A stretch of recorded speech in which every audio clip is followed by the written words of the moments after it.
Good evening, everybody. It's 6 o'clock, so I'd like to kick off this business meeting of Urbana School District 116. Roll call, please. Member Sherrill, Member Hickson, Member Marabou, Here. Member Jones, Member Langendorf here, Vice President Baxley, Here. President Pulowski. Here, we have a quorum. Note that members Cheryl and Jones will be arriving, but probably about 15 minutes late. Are there any additions, corrections, or modifications to tonight's agenda? Hearing none. There is no call for an executive session following tonight's meeting, so at this time, the chair would take a motion to approve tonight's agenda as published. So moved. Second. Moved and seconded. All in favor say aye. Aye. Any opposed? Motion passes. It is now time for citizen statements. If anybody here wishes to make a statement before the board, please fill out a goldenrod sheet in the back of the room and hand it to our recording secretary, Lori Johnson. Have we received any this evening? Calling once, calling twice. All right, moving on to our student ambassador report.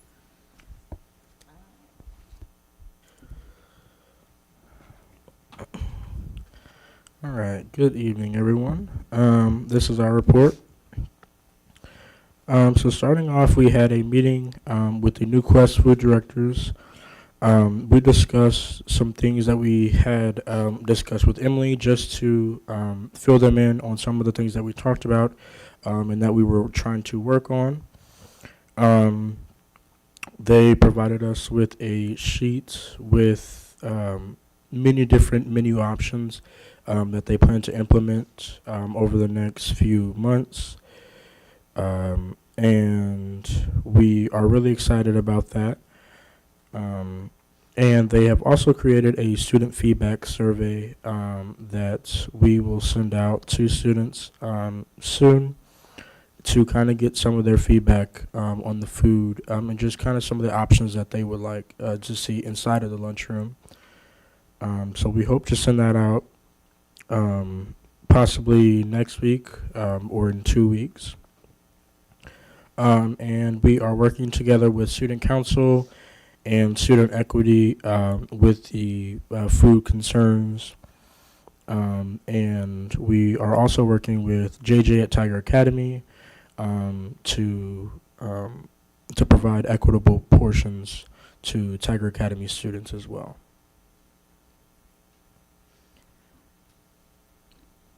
Okay. Last Saturday, Urbana Science Olympiad, they went to Chicago, and they attended an invitational. They got second place in their division. Like, some of my friends are in Science Olympiad, and I heard it was, like, a really great experience, and they got dinner after, too. It's a really good practice for regionals that's coming up soon, so, yeah. And then this week, juniors now, seniors next year, are, like, picking their classes, and then the 10th graders will, and then the 9th graders will after that. And we picked this in our like English classes, so we started today. We have worked with Mr. Waller and the cheer coaches, Miss Brown, and I cannot remember the second co-director for cheer. But girls basketball now has cheerleaders. For conference games, girls basketball now has the JV cheerleaders cheering for them, and varsity has the varsity cheerleaders cheering for them. We hope to make it a better atmosphere for everyone, and hopefully motivate the girls basketball team to do, to do better, or not. Sorry, not in that way, but like to. Support, encourage, sorry. But hopefully with these cheerleaders, they will feel, like they are supported. And then swim and dive, they won their dual meet against Centennial, 91-81. And then Max Cooper, over the weekend, I believe, he had signed to the University of Illinois in Chicago for diving. So we congratulate him for signing with the U of I in Chicago, and we hope to see him do some great things there. And then the All-State Improv Contest is it's a improv cast for theater.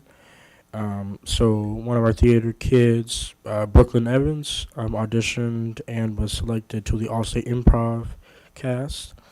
And it was a very selective cast. So we congratulate Brooklyn for making it into the theater cast. And this is our report. Thank you. Thank you. Is now time for board reports. Does anybody have a board report for this evening? Yeah, I just wanted to congratulate our ambassadors. I think they've tackled a lot in such a short time and present very well, and it's very informative. So thank you for your hard work and for getting a lot of things accomplished this year.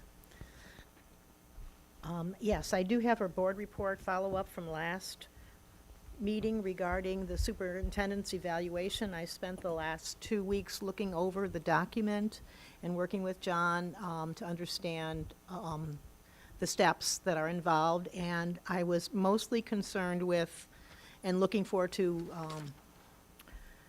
feel comfortable that all the goals were mentioned in the document and that there weren't any goals that there weren't any things in the document that wasn't a goal. So I cross-referenced all that, including the superintendent's contract, and I feel very comfortable now. This was something that I didn't work on before, but it was a learning process the last 2 weeks, so at least I know why these questions are going to be asked. I did work with John to eliminate one of the, what do you call those? Those choices for evaluation, so that there's 4 that I think are reasonable, and the direct reports will also have 4, so they will be comparable. We're looking at a timeline, and I think Ben and I just worked on something, Paul, that would work. If the board, not the board, if the direct reports go out tomorrow, and then, is that right, John? You're able to do that tomorrow? Okay, they will have till the 30th. They can return it by the 30th, and then Ben said he would review it and go through the answers with John, if John's available, between the 30th and the 3rd. So by that time, we could add that to the evaluation that we'll send out to the board, and the board will have from the 4th to the 12th, and then it gives the board that time, those 8 days, and then it gives me and Ben or whoever an opportunity to review those answers so that we have it available to give to Dr. Ivory Tatum the 17th. Does those times work for everybody? That sounds good to me. Okay. Thank you. So Thank it you. can only be done because Ben's available to do that. Thank you both for stepping up and doing it. It's just a lot of Okay. legwork behind the scenes to get this accomplished, and to John for your technical assistance as well. And hopefully under the deadline. No, that's great. Does that work for everyone else? All right, thank you. Yeah, we have a time frame that's compliant with our contract, so awesome. Any other board reports this evening? Want to do a quick shout out of congratulations to the Urbana Park District, who won a $600,000 award for the revitalization of King Park near King School. So yeah, that's awesome. Congratulations to them. Anyone else? All right, moving on. It's accommodations and recognitions. Following students were selected and recognized as Dr. Martin Luther King Jr. Living the Dream Scholarship recipients at the Dr. King Celebration at Krannert Center. President Claude Shelby Award for Outstanding Achievement went to Lavi Maisha Wimma. Herb Stevens Memorial Award for Overcoming Adversity is Joyce Malaki. Scholarship recipient is Areli D. Gutierrez. There's a picture of them on your screen. Oh, thank you. Oh, you would have mentioned in the report as well. We have 4 administrative reports this evening. First one is our strategic plan update. Awesome. And so we are going to do a little round robin here and have our facilitators for the priority areas come up and present their areas. So if the board has specific questions about their process or the procedure, the logistical areas of their action steps, then those folks would be able to address those questions much better than I can. So I'm going to start us off, just give a little background, And we had the opportunity to meet. You can go to the next slide, John. We met with our steering committee. So we've had monthly, every other month, we've met with our small groups.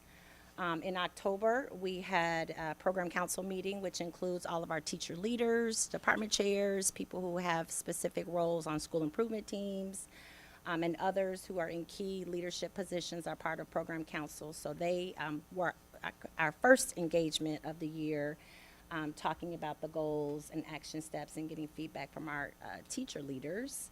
Then we also have community small group meetings that meet at Urbana Middle School. We've had 2 of those first semester. Attendance on those have been kind of up and down. We've had some school events that have conflicted. We've had bad weather. But I think the people who have come have been very dedicated and are passionate about the process. And I know we have a couple board members. So Jennifer and Sherry and Paul are all part of strategic small groups. And they've been coming very regularly as well. And then we have our steering team. So our steering committee is kind of our accountability arm for the strategic plan. They are the folks who helped craft it, and they spent a couple days with us in the spring and April, coming up with looking at our data, helping us write goals, helping us prioritize our mission and values. And those folks have committed to being our thought partners, but also the folks to hold us accountable to the work. So we met with them the week after we came back from winter break and gave them a first semester update on progress. We collected a little feedback, and then we'll have those folks back again in May to give them a end of the school year. Well, it won't be quite the end of the school year. It'll be the first week of May, but we'll be able to project some information for the end of the school year, but also give them a progress report. And this is a group that is very representative of our community. We have some faith-based leaders, we have parents, we have staff members, some of our direct community partners who we work with regularly are part of that group, as well as board members. So it is a nice space to be able to share what we're doing, but also for them to ask us the really difficult questions about the work. So we've kind of moved past the strategic plan phase, and now we're in the strategic doing phase, and we need those folks to really help give us feedback, but also kind of hold our feet to the fire on what we say we're doing and that we are doing what we say we're going to do. So this is also an opportunity for us to update the board. So we said that we're going to keep the board abreast of our progress as well, in addition to the public. And it's an opportunity to put up our progress twice a year for the community to give us input, whether you're part of a small group or not. I'm sure our facilitators, if we have not received any emails, but if we did receive emails or questions, we would be able to pass that on to our small groups. We'll be meeting with our small group program council team the 29th. So that next engagement with our teacher leaders is coming up. And we're excited to share with them a little more detail, because the first time our facilitators and directors met with those folks was very early in the school year, and the action steps had not been finalized. So our teacher leaders will be seeing that information next week. So I'm going to jump right in, and our directors kind of know their area. So again, we're going to have them come up, and we'll have one person kind of ready on deck. So after the first person presents, then the next person will just kind of slide right up to the microphone so we can keep it moving, because it is quite a bit of information to share. Of course, as you have questions, I think it would be to make the process move smoothly. I think if you have questions about a specific area, it would make sense to ask that person who's there and presenting while they're at the microphone, and so we don't have to ask them to come back up at the end. So if you want to go back one, John, this is our fast facts. So Catherine created this document for us just to kind of give us year to year a little bit of our enrollment data. So this has been updated since the last time you've seen it as a board. So we've updated that to reflect our data from 2025. So I just wanted to say that. And then we're going to jump right into our first priority area, which is student growth and achievement. And Chastity Beckless and Beth Flatt are going to start us off. You can go one more, John. There we go.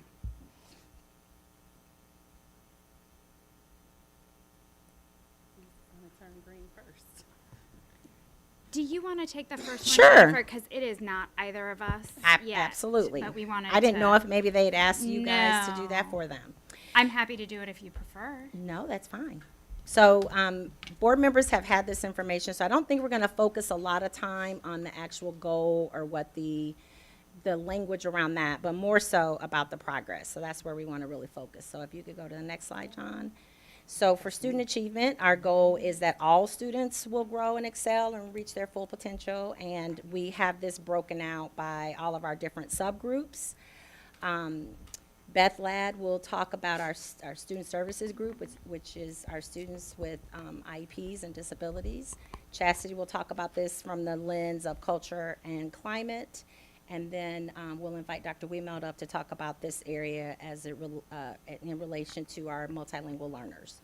So our first goal here is to strengthen Tier 1 core instruction. And as you know, we've been talking to you and sharing some of the evidence around MAP and IER data. So the key strategies and the key areas that we're going to look at delivering differentiated instruction and targeted interventions is using our MAP data, which is our benchmark assessment every 3 years, every three times a year.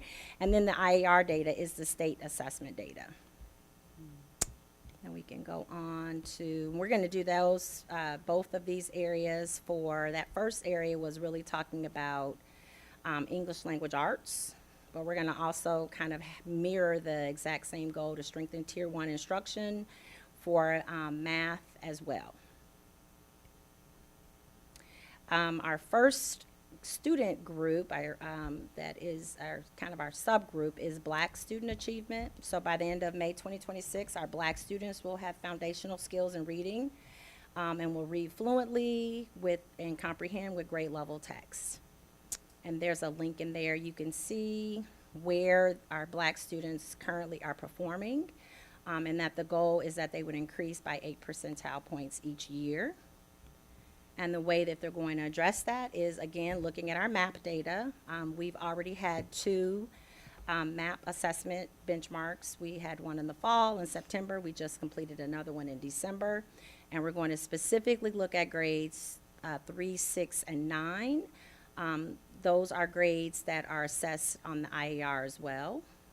And we're going to be looking at MAP data again and IER data. That walkthrough data, I didn't mention that in the other, for the all students goal.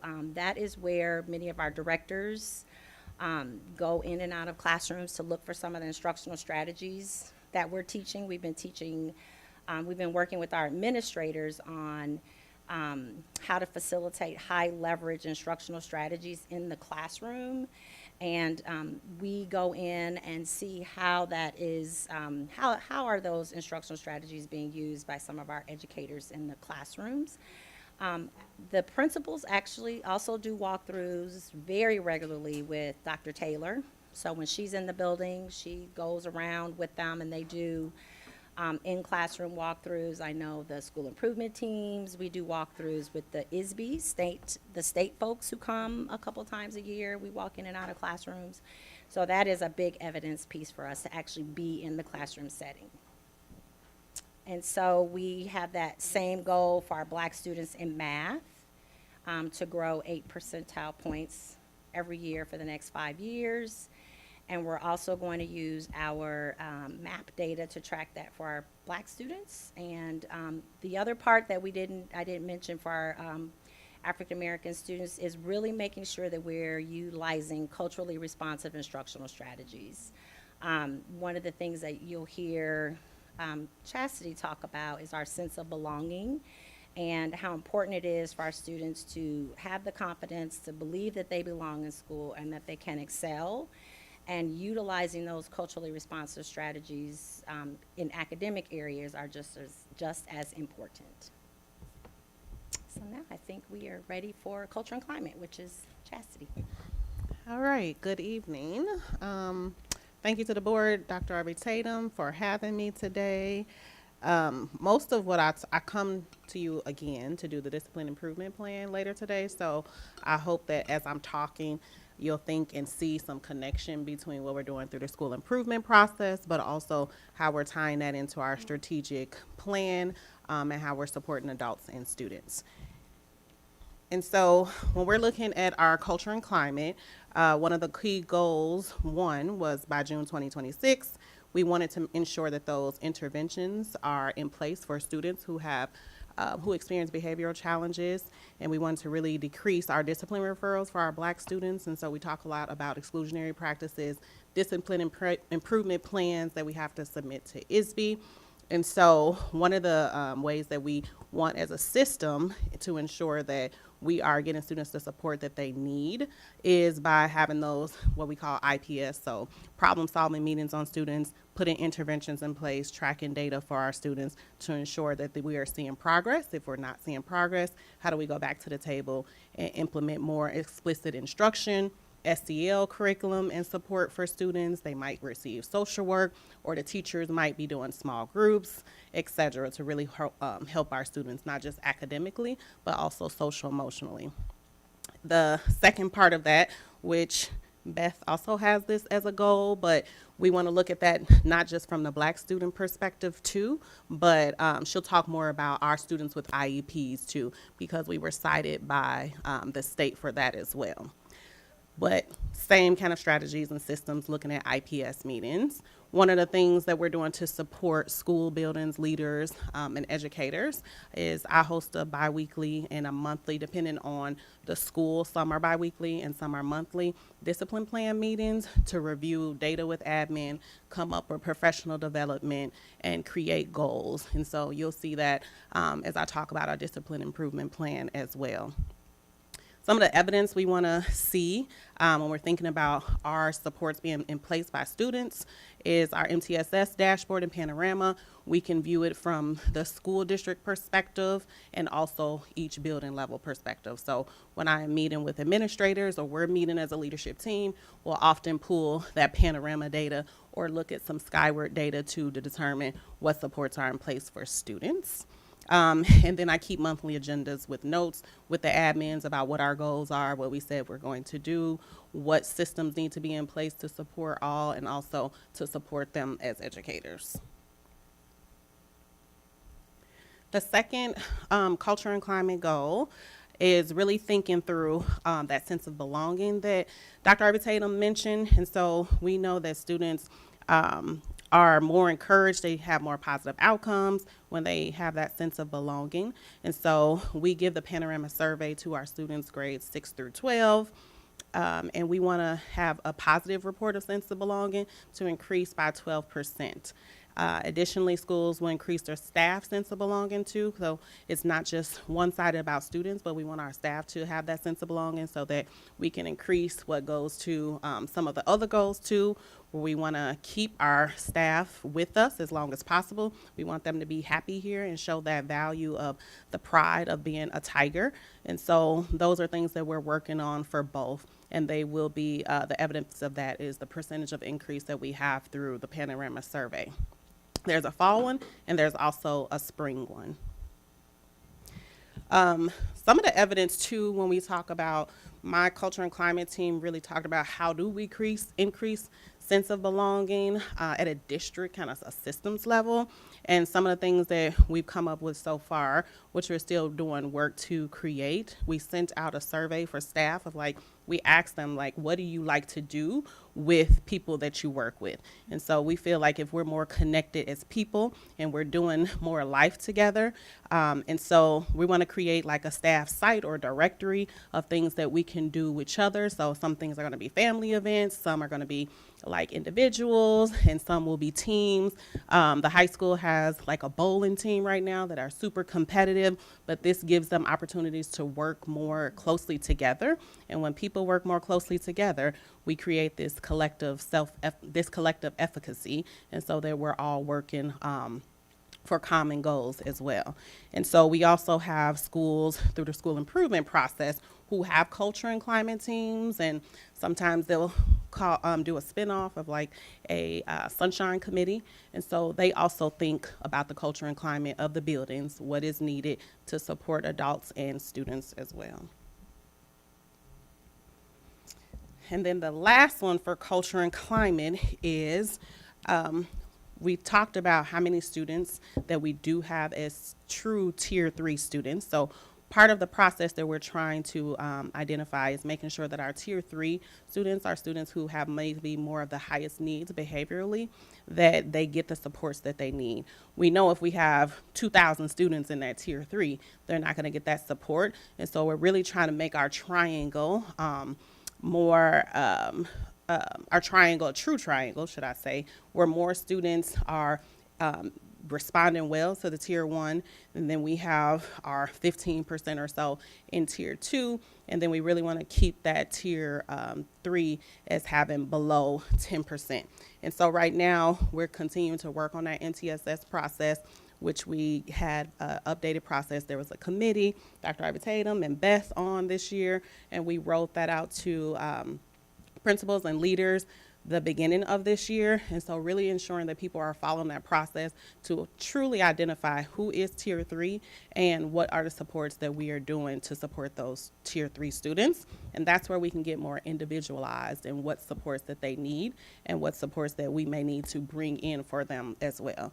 So we want to make sure that 60% of our students identified as needing that tier 3 have a plan in Panorama that we can see, that essentially travels with them. So if they go off, if they're in the middle school, they go off to the high school, the staff will know what supports have been in place for this student and can build on that or not replicate things that weren't working for that student as well.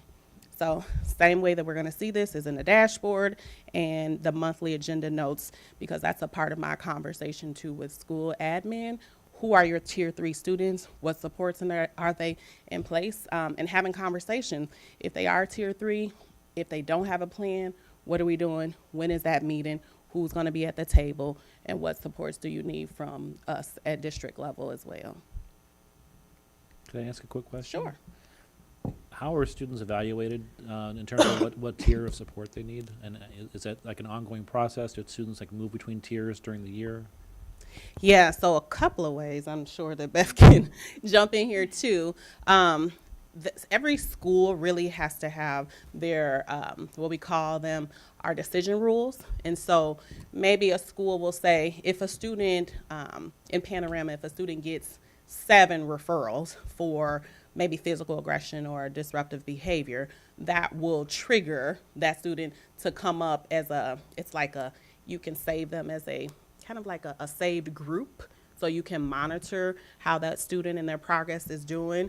It could be if students, we have it for attendance as well, and so it's triggered by if they're not attending so much, and then they get put into like a group for an attendance plan. So with behaviors, it's really about schools and how they set up their decision rules. Some decision rules are just a little higher than others, right? Theirs might be after kids have disruptive behavior for 5 times, because as a building they may be working on disruptive behavior as a system with adults and with students too. So it kind of depends, but in Panorama you could always filter too of they give you like this, it kind of looks like a thermometer when you look at your dashboard of your school, and it'll tell you how many students are in tier 1, which means they're responding positively to whatever PBIS tier 1 system we have. And then there's like another shade of green, and then there's yellow and red. And so those are the students that we consistently look at. And when we click on the yellow and red, it'll give us a list of those students, if they had any incident referrals, if they are falling behind in academics, because the academic data also filters into that, or if they have some sort of attendance plan. So we can kind of drill down and look at students by a list, a group, and as also as individuals. Then maybe Beth can address the Yeah. academic.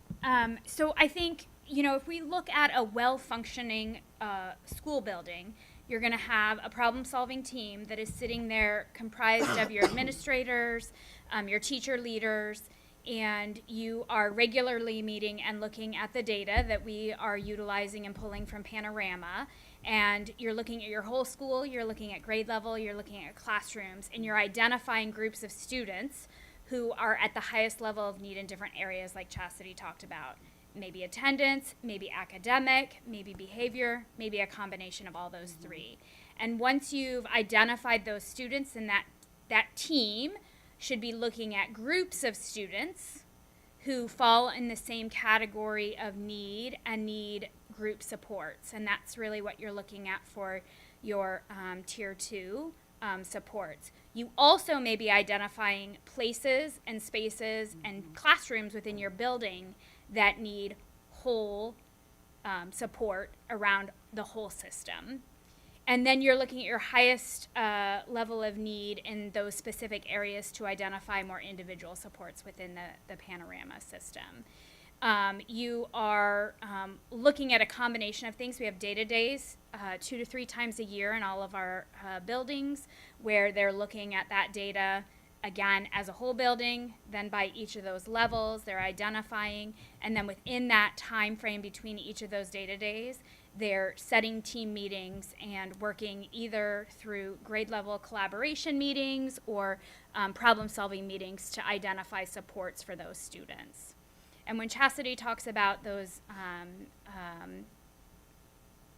triggers for looking at things, we can't have the same data triggers across all the buildings because they have different populations, different needs, different data in front of them. So they're looking at their own decision-making rules based on the resources they have, who's sitting in their seats, and what their needs are for that quarter or amount of time, and moving forward with what they think is appropriate for their students to gain some more success. It's similar across behavior as it is academics, and obviously in all of those situations, you're looking across all of that for individual students. And I'm going to add one additional piece is progress monitoring. Oh, thank so we have very specific roles, like our tier 3 intensive teachers who are progress monitoring a certain group of students who would be considered at the very tip top of that triangle, that tier. Tier 3 kids, but our classroom teachers also do some progress monitoring. Our co-teachers are progress monitoring. So there can be some fluidity across the groups. They can be a little more flexible. You might be providing some intervention supports for a group of students who, for that particular skill, they are tier 2, but they may be excelling in other areas. And so I think the progress monitoring piece is really important. So we have a progress monitoring tool that we use for math, and then we have a progress monitoring tool that we use for literacy too. And that tool varies by grade level Yes. too, so we're not going to go too deep into that because that would be a test of all of us right now. But Can I interrupt? yeah. Because I'm going to correct myself because I'm still learning. Number one, thank you both for jumping in. You did such a great job.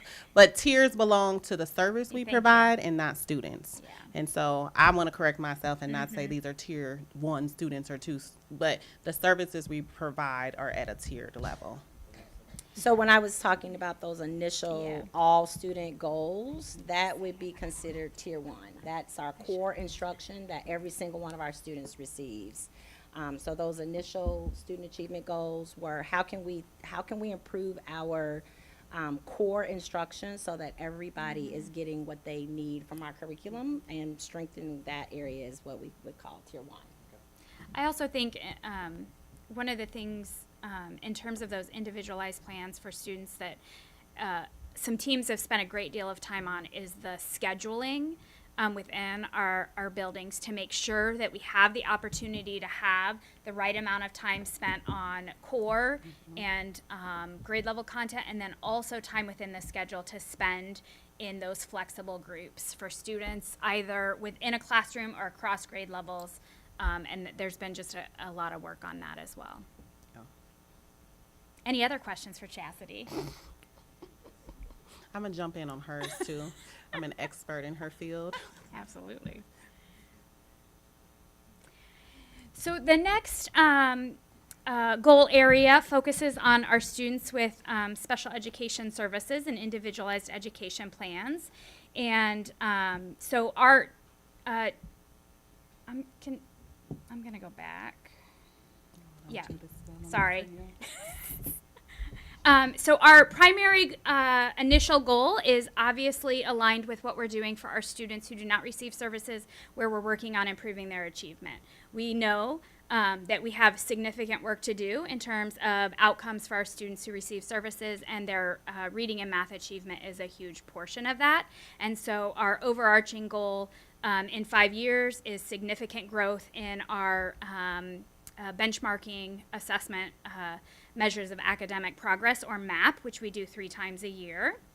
And then we have broken that down into the benchmark of 6% growth this year in ELA and math, English Language Arts and math, for our students who have IEPs. And so our 2 key strategies that are noted here really are targeting our instruction in a couple of different ways. The first strategy focuses on making sure that our general education teachers and our special education teachers, when they're in a space together, collaborating on students, are really spending that time meaningfully, documenting that, and have a structure that's in place for that. That is something that we've just begun to start working on.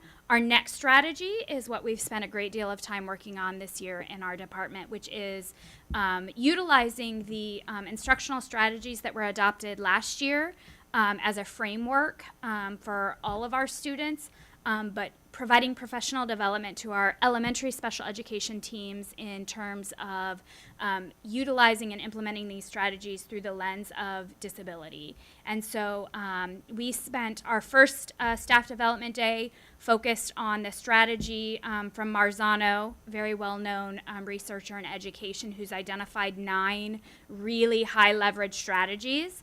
And we spent our first professional development day looking at implementing the process of identifying similarities and differences for our students through the lens of disabilities.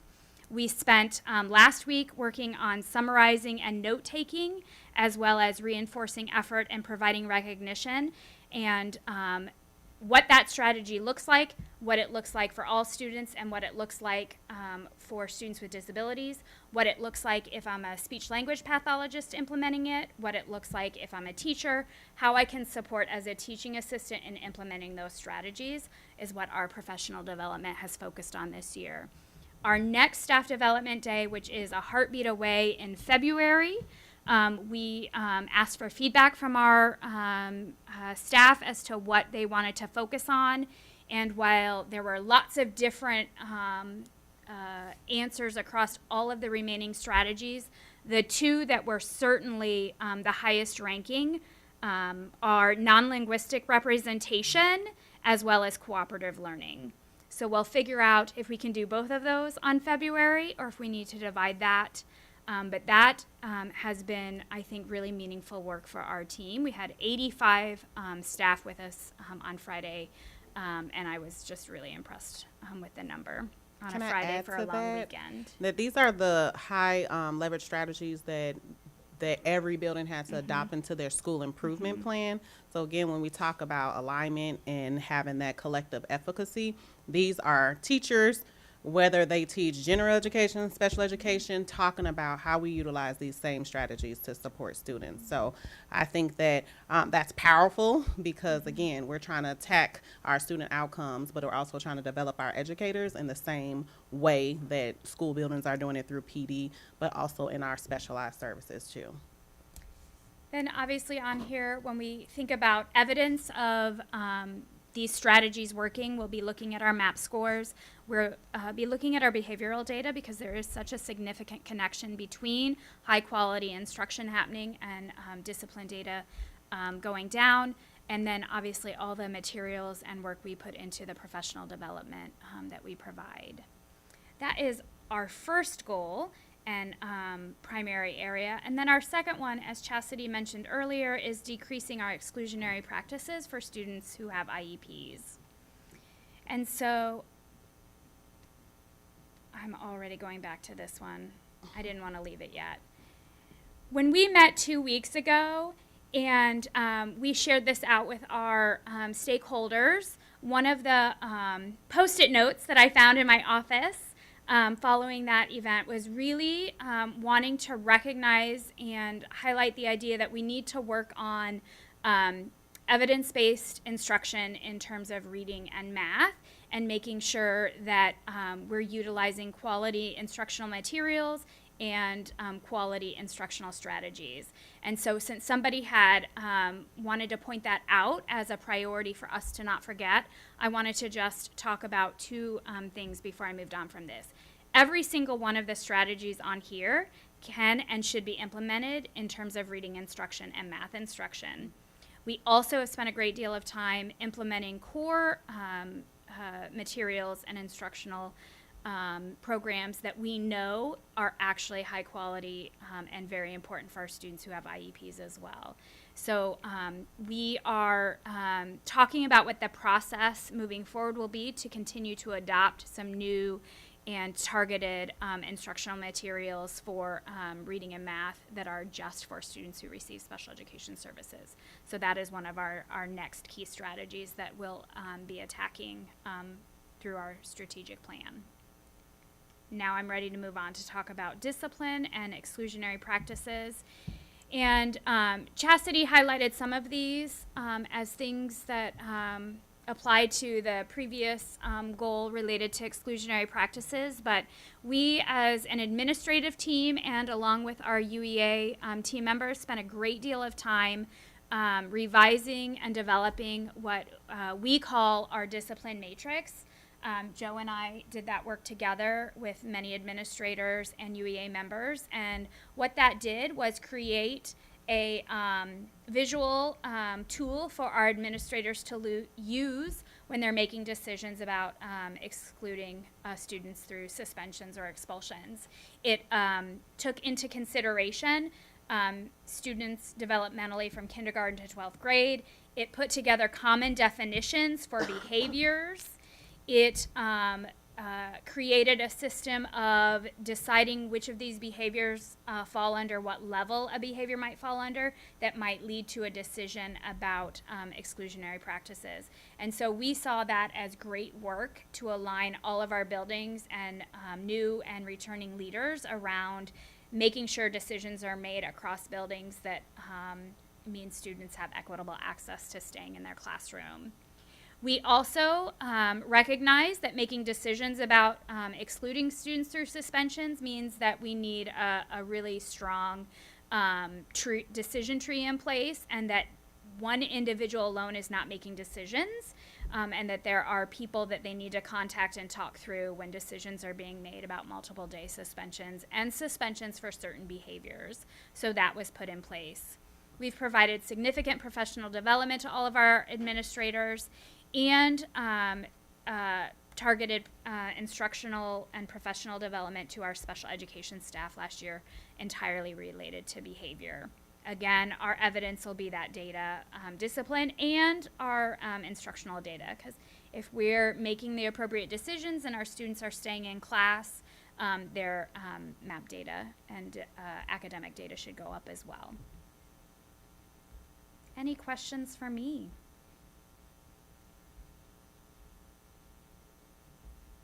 Thank you. Thank you.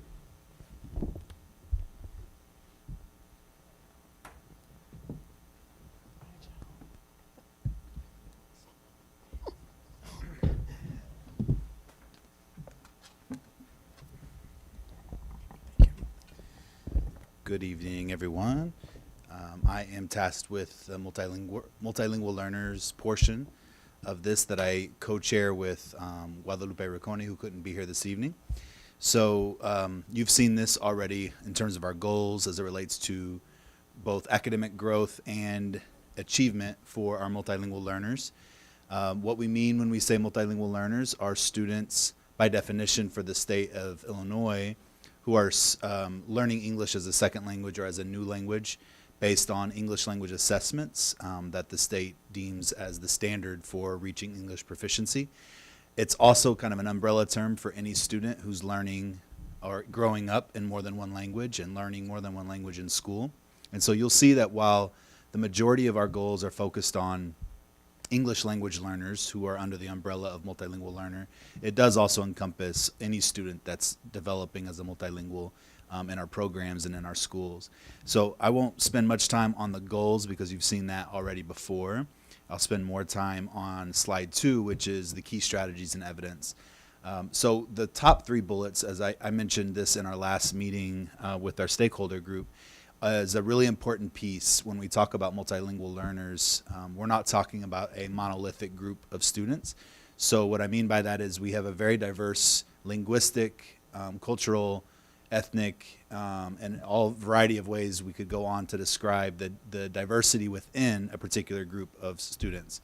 So these 3 bullets actually encompass that diversity in terms of how we will approach serving students who are newcomers or recent arrival immigrant youth in comparison to students who have been in the program or in the United States for a long time that we would consider long-term language learners. So those are students who have been enrolled in school or in our programs in the United States and even in Urbana schools for 5 years plus, oftentimes 10 years plus, students that are in high school that are still learning English as a new language academically, as well as a particular focus on all multilingual learners, not just students who are in our largest language groups. So another term, I'm throwing lots of terms at you tonight, is low incidence language groups. So those would be students who speak languages that are not as well represented in our school district.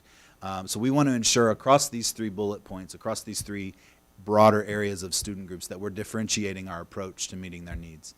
And so while some students were being more intentional in our Spanish and French dual language programs, that is serving a particular group of students as it relates to these 3 areas.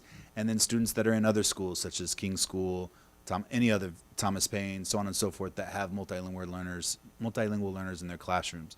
And so a big piece for us with the evidence portion is professional development that is dedicated and intentional across the different types of students that we're serving. Structured focus on those instructional strategies as it relates to utilizing the time that we have built in to talk about how to best instruct students who are learning as language learners and academic content at the same time.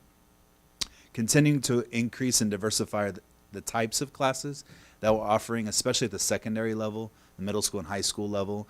That's actually been an ongoing process for the last few years.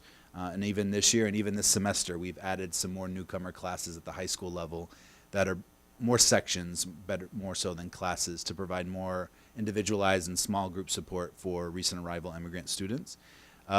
Really trying to be intentional in how we're utilizing data to monitor growth and to monitor achievement for students. So a couple of examples at the elementary level as it relates to the data dashboards and the walls that are being utilized to monitor growth of language learners academically and their language development. At the secondary level, we're really taking a hard look at the number and percentage of students who are earning the seal of biliteracy by the end of high school.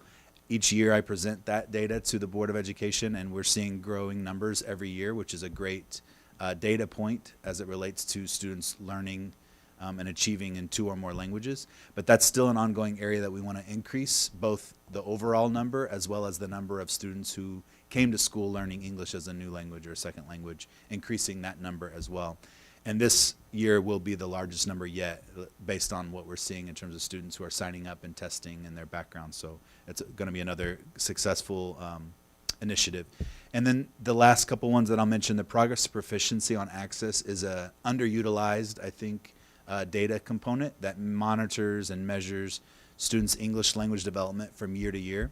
School districts are held accountable as a part of the accountability systems at the state level to ensure that there's an adequate number of students growing towards and moving towards reaching English proficiency. So we want to be more intentional in analyzing that data from year to year, as well as at the secondary level, especially grades. We tend to see that students who are learning in multiple languages overall, especially we've noticed it kind of ebbs and flows, but if we see a large number of students that are failing classes at the secondary level who are also language learners or recent arrival immigrant youth, that's a problem for us systematically that we need to address and provide more support for teachers, to be able to provide more support for students, to make sure that they're acquiring credits towards graduation, right? And being ready for the next level, whether it's middle school to high school or high school to post-secondary. And lastly, the Panorama students' self-assessment surveys have been utilized quite a bit as it relates to multilingual learners or immigrant students' sense of belonging in our schools and wanting to make sure that they feel welcome and in that our spaces are inclusive across student groups that we serve. So those are the key areas that we're monitoring internally to ensure that we're moving the needle and moving forward with students learning language development and academic achievement both. I'll pause for a second. I didn't know if you wanted questions at the very end or per slide. What- Per slide, okay. Oh, I was wondering, the first key strategy says instructional practices listed below. Are those the same strategies from Marzano that everybody else is using? We definitely, that's a part of it. We wanted to be a little more intentional around language development, instructional strategies as it relates to bridging, as it relates to language scaffolding. That's a little bit more individualized or unique to language learners, but still within the umbrella of the Marzano strategies also.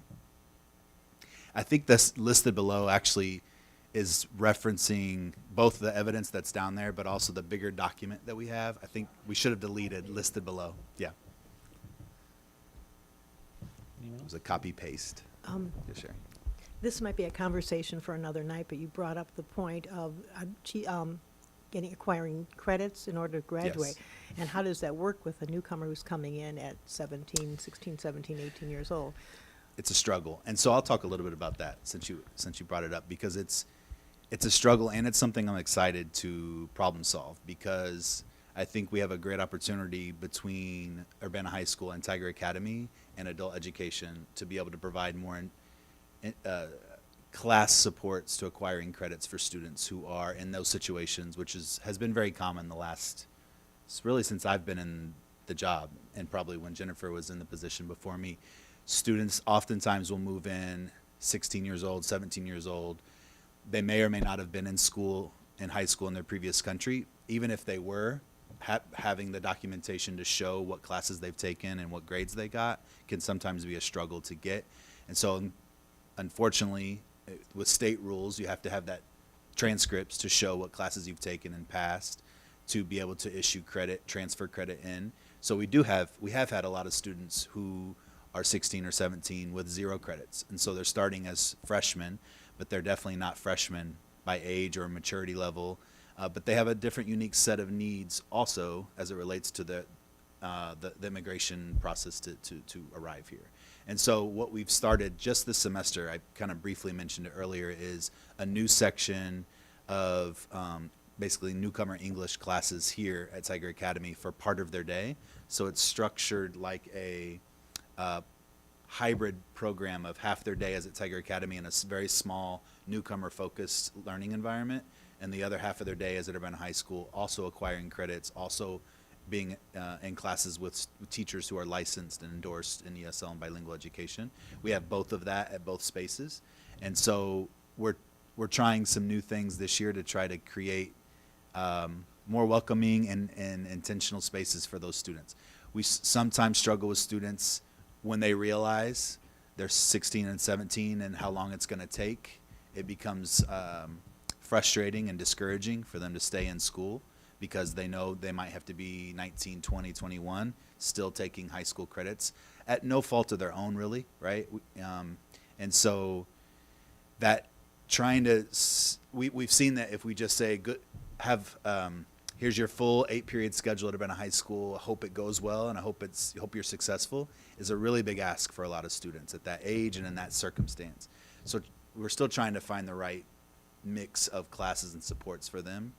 And then we've had some students that have switched to adult education because it's more flexible also for their day.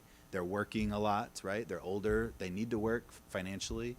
And so trying to find the right program for students is an ongoing task that we're struggling with. But I'm really excited. I'm co-teaching the newcomer English section here at Tiger Academy, which has been fun and was what I got into education for in the first place. But we need to do more of that. And when do you meet? when do we meet with the students? Yeah. In the mornings. So Okay. they start their day here, and then they transition over to Urbana High School for their afternoons. I'd like to come by and see it sometime. Absolutely. Okay, First thanks. period, 8 o'clock.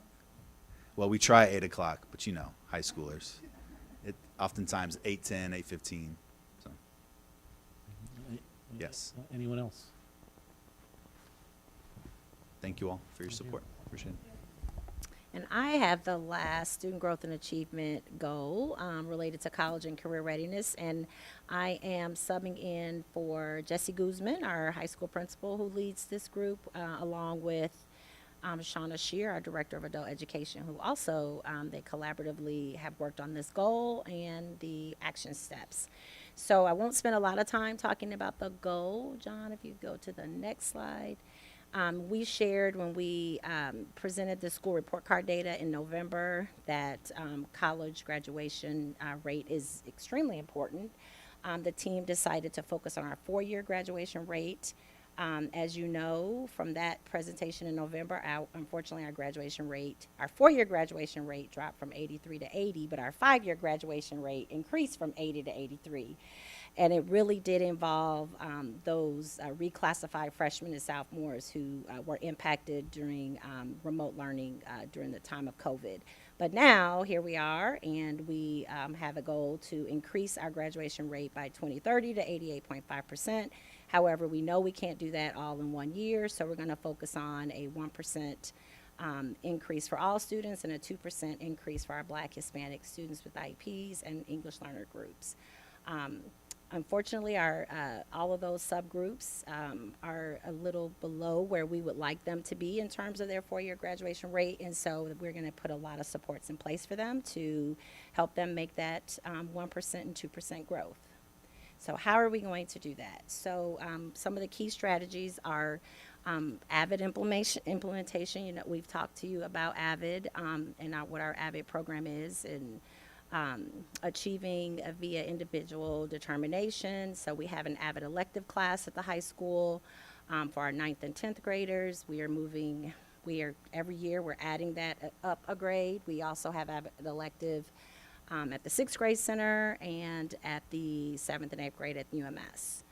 Freshman teaming. So this is something that Mr. Guzman has put in place, and it is in the process of being implemented this year. So several of these goals are related to freshman teaming. And then, of course, increasing our college and career pathways with that goal at the bottom around our PACE framework, which is our post-secondary career expectations framework.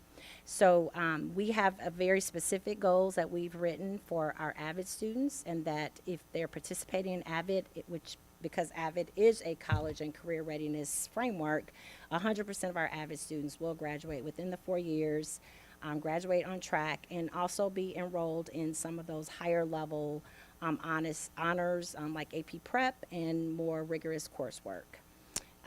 There's a new AVID secondary implementation tool for 9th and 10th graders that AVID created, and we are implementing.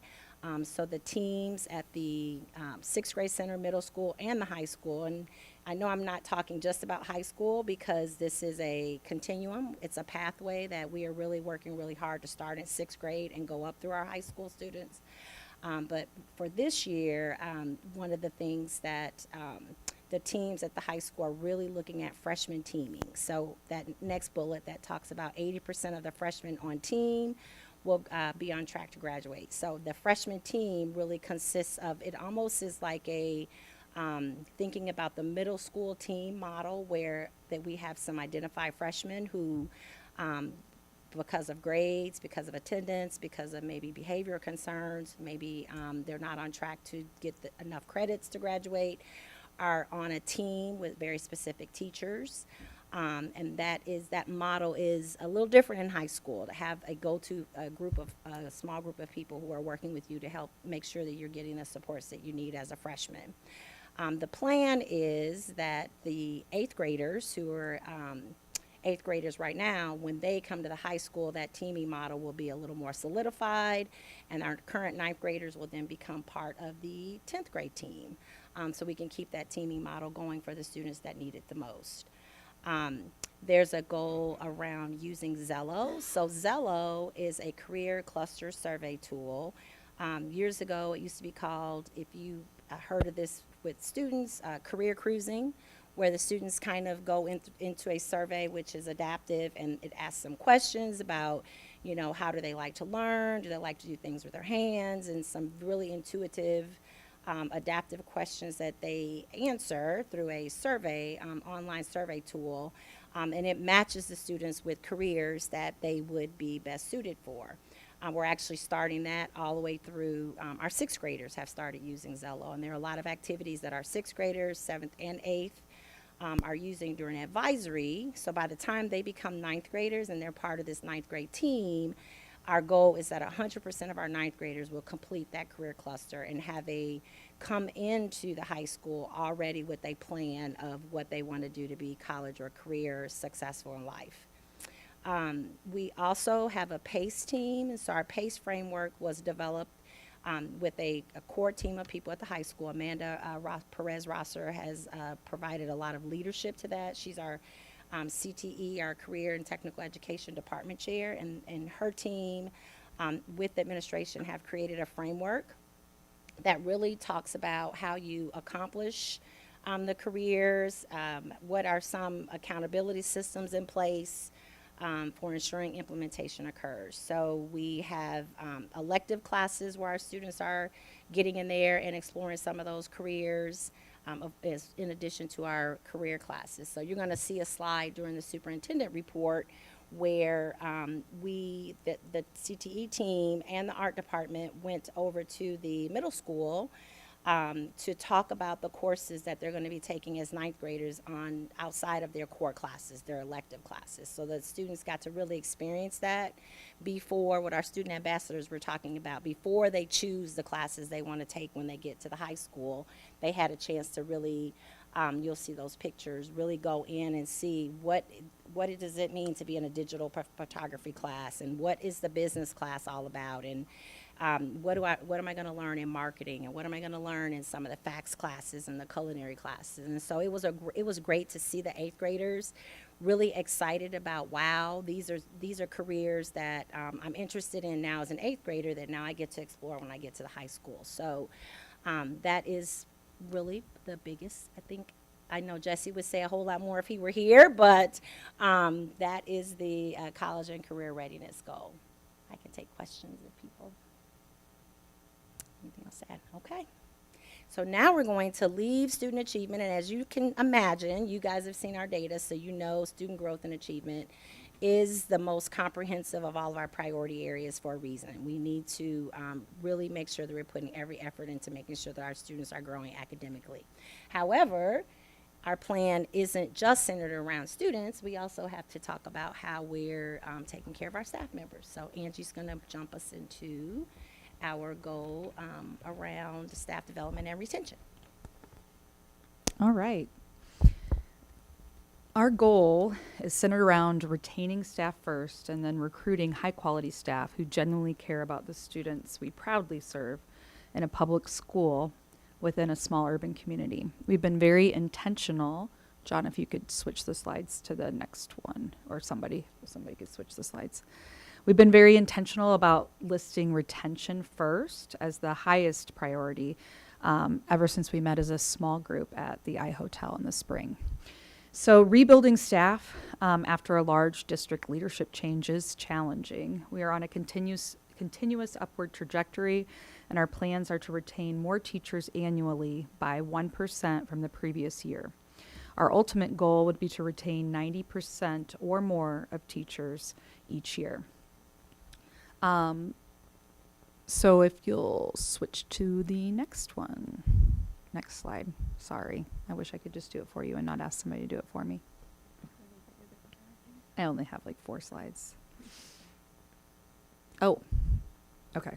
So some of the key strategies that we talked about in our small group, it was to provide staff retention and listening tours. And so we started this a few years ago, where during my first year here, we only went to the schools during we specifically went to the schools for the listening tours during contract negotiations.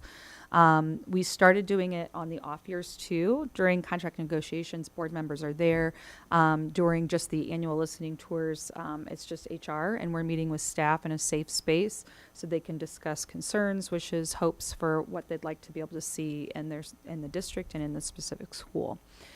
This year, we worked in our small group about a stay interview survey that's going to go out next week, and then that will lead to an in-person stay interview. I have plenty of exit interviews and exit surveys, but we want to be able to get to people before they choose to leave the district to talk about what might make them stay. With the teacher vacancy grant and with last contract negotiations, we were able to award hard-to-fill teacher stipend positions and also really provide a significant amount of money for tuition and fee assistance to our staff, whether or not it's our support staff wanting to go to school to be teachers or our current teaching staff wanting to pursue advanced degrees. We have a pretty large presence on our social media page where we're able to celebrate and recognize staff. We're able to recognize when staff have babies and when they are being recognized for staff excellence awards. We're able to highlight new teachers to the district and share that with our families and other colleagues. So part of our subgroup work in the spring also, we talked about kind of a Staff Member of the Month award. We since then changed the title to be the Staff Excellence Award because Staff Member of the Month kind of leads it to be just one person, and the Staff Excellence Award has been awarded to multiple people a month, where you're nominating, people are nominated by peers, they're nominated by people in the community, parents, or students can nominate staff. We do a little tour where we go to the buildings and do kind of a surprise attack with the camera, and then that ends up on our Facebook page. So again, we are increasing kind of steadily, and I know that 1% a year doesn't sound like a lot, but when you get with those higher numbers, it is a little bit more challenging to achieve, especially in a community with the university. We do have a lot of folks that come here with spouses who are attending or they themselves are attending the university, and so we do have that turnover that we're trying to fight as well. All right, the second part of our goal was to recruit staff, especially staff of color. We recognize that that students often aren't wanting to learn from people that they don't relate to or they don't necessarily like. Our recruitment goal is to continue to diversify our staff to reflect and represent the students we serve.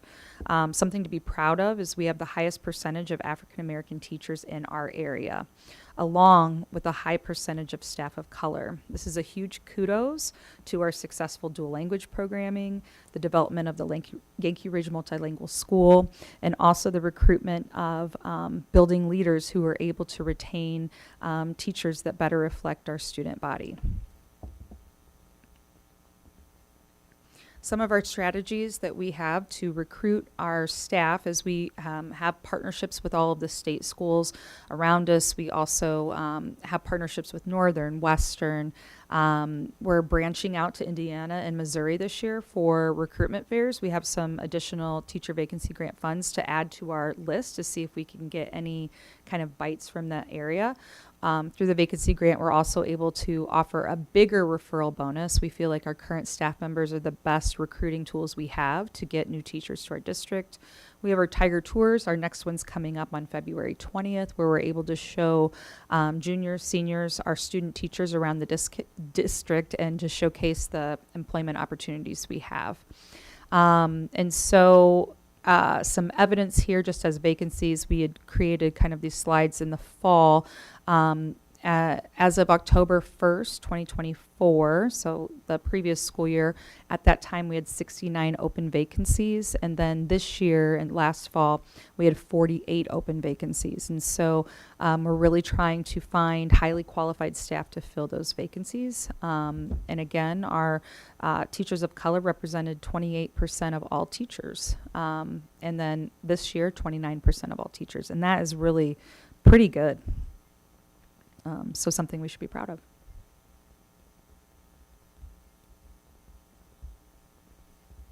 questions for Angie? Any questions? Again, this might not be one to discuss tonight, but I know that there have been some difficulties with students who have received degree in another state to have Illinois recognize it. Is that going to be an issue with Missouri or Indiana? We have reciprocity with several states, and so everything's a case-by-case basis, but there are several folks that have graduated from other colleges and universities, especially the state schools are the more well-known. The reciprocity is typically there. It's worth it for us to take a 2-hour drive to, I don't even think it's 2 hours to Terre Haute. And we're going to Indiana State. Beth would have been on board if we would have went to Indiana University. I don't know if she's still here, but anyways, we're just trying to see where we can get some hits. We've had a really hard time breaking into the HBCU families. So I've gone to a couple of virtual job fairs, but when I'm contacting folks, just cold calling them or emailing them, it's hard because when you think about how many public school districts probably have a similar goal as ours to recruit staff of color, I imagine that they are inundated with requests to come visit or to create this partnership. And so Dr. Motley at the high school connected me to a former student, Cameron Emery, who works at an HBCU and is an alumni. And so we're hoping to have those little ins to be able to continue to diversify our staff. Yep. Anyone else? Thank you, Angie. Yep. Okay, priority area 3, as they come up, will be facilitated by Mrs. Webster, our Director of Family and Community Engagement, and Dr. Nance. And they are going to cover priority area 3, family and community as agency. Good evening, everyone. We are excited to present our 2 areas. We have had a great time working with our small group and our larger groups and family liaisons and education advocates. So we've been trying to get as much input as possible. So feel free to ask us questions. So our first goal is supporting family engagement, 3A. 3B is communicating with families. So goal 3A is by the end of the 2030 academic school year, we will increase overall family engagement at the 4 district required events by 50%. Those 4 required events are not required for family, but they're events that each school should have. So that's curriculum night at the beginning of the year, family reading night, math and science night, and social emotional learning night. Those are the 4 events that we ask for consistency purposes for all of our schools to have. Our key performance indicators by the end of 2026, 100% of our schools will consistently track evidence at district required family engagement activities and events. The reason we have this goal is that family engagement is really hard to measure with data. So the only way we could figure out to do this was to have everyone have the same attendance system. In the past, some schools were counting by families. Some people were counting by the number of people in families. So their data was skewed and disaggregated. So we're trying to make sure that when we look at it, we're comparing the same thing. So our data is looking much better now that we're all doing it the same way. So under our key performance indicator 3A, by the end of 2026, never mind, we'll start that over. So under our key performance indicator at 3A is by the end of 2026, district chronic absenteeism will decrease from 39% to 34%. And then we're going to support and develop our families to engage learning for all students. So some of our key strategies so far have been social media posts and newsletters focused on student learning through family engagement, of trying to share information with families of how to engage with their children at home. As educators, we automatically think of things, but all families are not educators by trade. So we try to give them simple things of conversations to have with your children, how to ask them what they learned, because we all know if you ask your children, what did you learn at school, it's always a favorite, nothing. So we have tried to provide different prompts to help in different topics, just to help families with conversations and the learning that's going on in the school, of letting them know these are the areas that we're working on, this is the curriculum that we're using, to give them some talking points. We are also tracking attendance at the district required family engagement events, asking everyone to do it the same way, which in the past we weren't. We're having monthly discussions about attendance data and strategies to enhance attendance in school staff meetings. We are working on having neighborhood nights, which Dr. Nance will talk about on the next slides. Neighborhood nights, we want to take learning into the neighborhoods. We do have our 4 required district activities in the buildings, but we also want to take learning and activities in the neighborhoods to make it more comfortable for our families, and again, to engage people in their comfort area. We are working on having attendance review meetings in schools. We have student engagement attendance advocates that primarily focus on attendance for their entire day, but the job is far too difficult and too vast for them to handle by themselves. So we want to include their building administrators and other staff members in the building to support them in those efforts.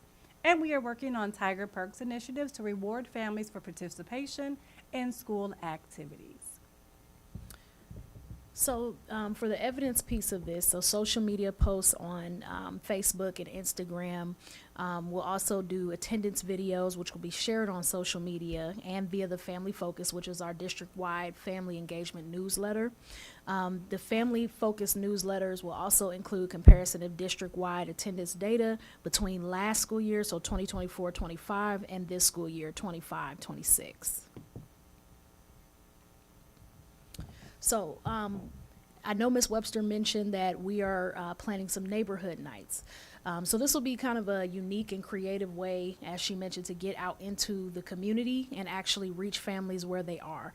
Because a lot of the times, we know that transportation can be an issue. We know that even, timing, if we're having something at a school building shortly after school has ended, parents are worried about getting back home for whatever the reason may be in a timely manner. And so if we bring the events to them, then we're in their area and we're eliminating some of those barriers and worries.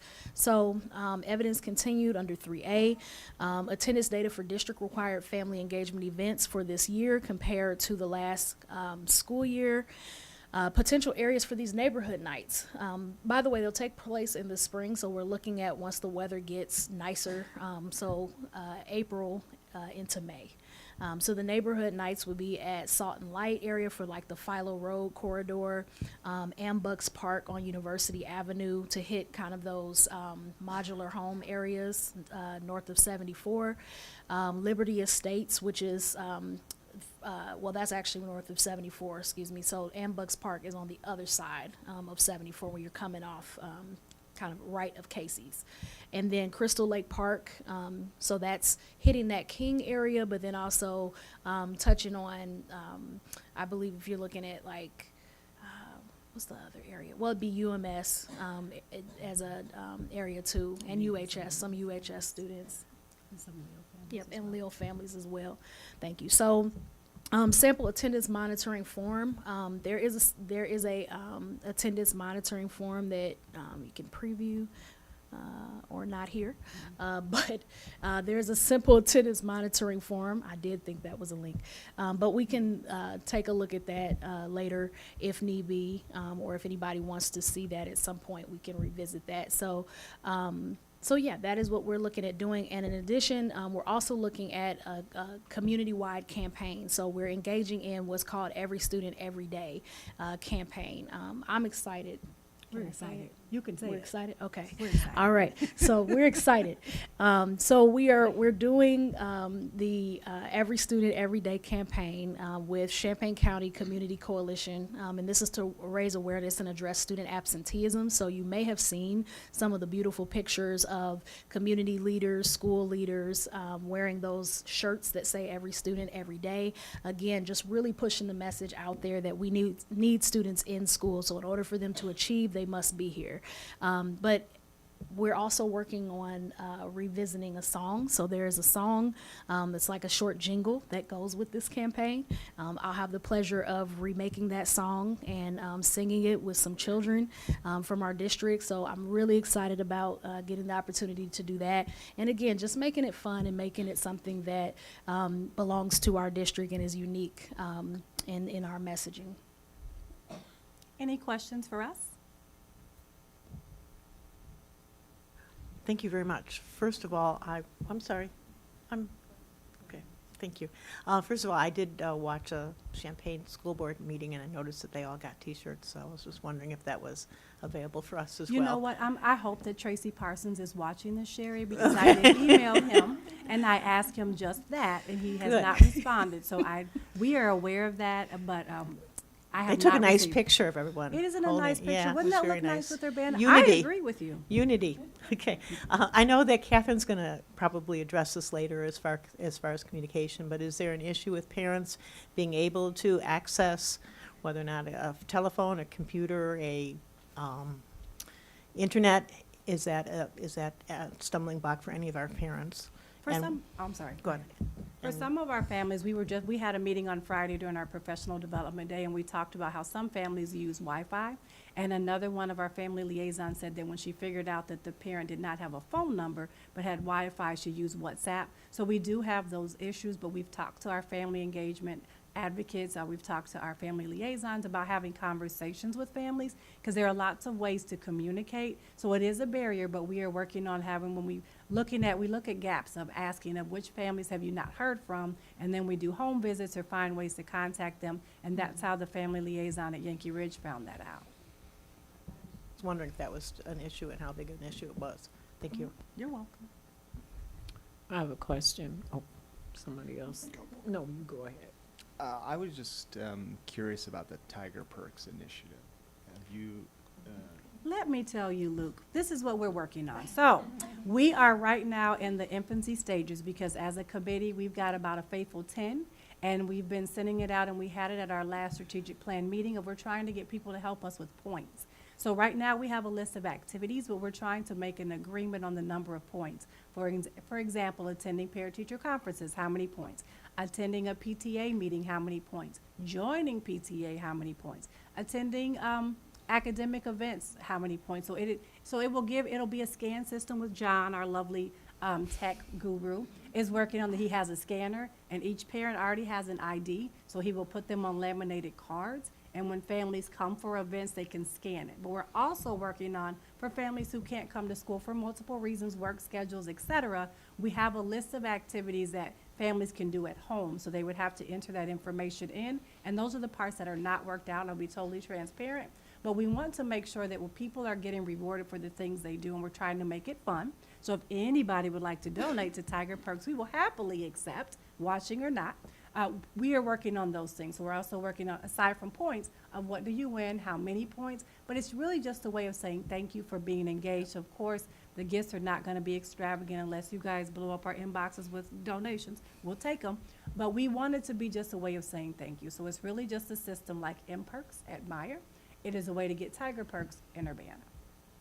And I think one of the things we've seen is that our families come out when our students are performing and doing things in school, like assemblies and performances. But this goal is also around engaging in the learning. And I think that is kind of what we thought maybe to incentivize with the Tiger Perks, like attending a parent-teacher conference, attending the curriculum night, which is focused on what your students are learning in school. We love that parents want to come and see them sing and step and go to band concerts and things like that. But we also need as many families as we can participating in conferences and showing up for those attendance review meetings and being an active, engaged partner in the learning part. And so we thought the Tiger Perks was a great way to incentivize that. Yes, we reward you for going to the choir concert. That is super important. But we want you to get way more points if you go to parent-teacher conferences and if you come to curriculum night and things associated around student learning. Just to follow up, is there going to a concert or an athletic event is reinforcing in its own way. Is there some kind of, are there many activities that are academically reinforcing? You know, you have STEM night. There are some, I recall going to them, and there are some activities there, but are there, I don't necessarily want to say academic competitions, but are there other types of events that could be, that are in place that parents would want to come see their kids perform some academic feat? Each school has different activities. We have the 4 district required, but some schools have more than others. So some of the things that you were mentioning are more so at the secondary level, at more middle school, high school.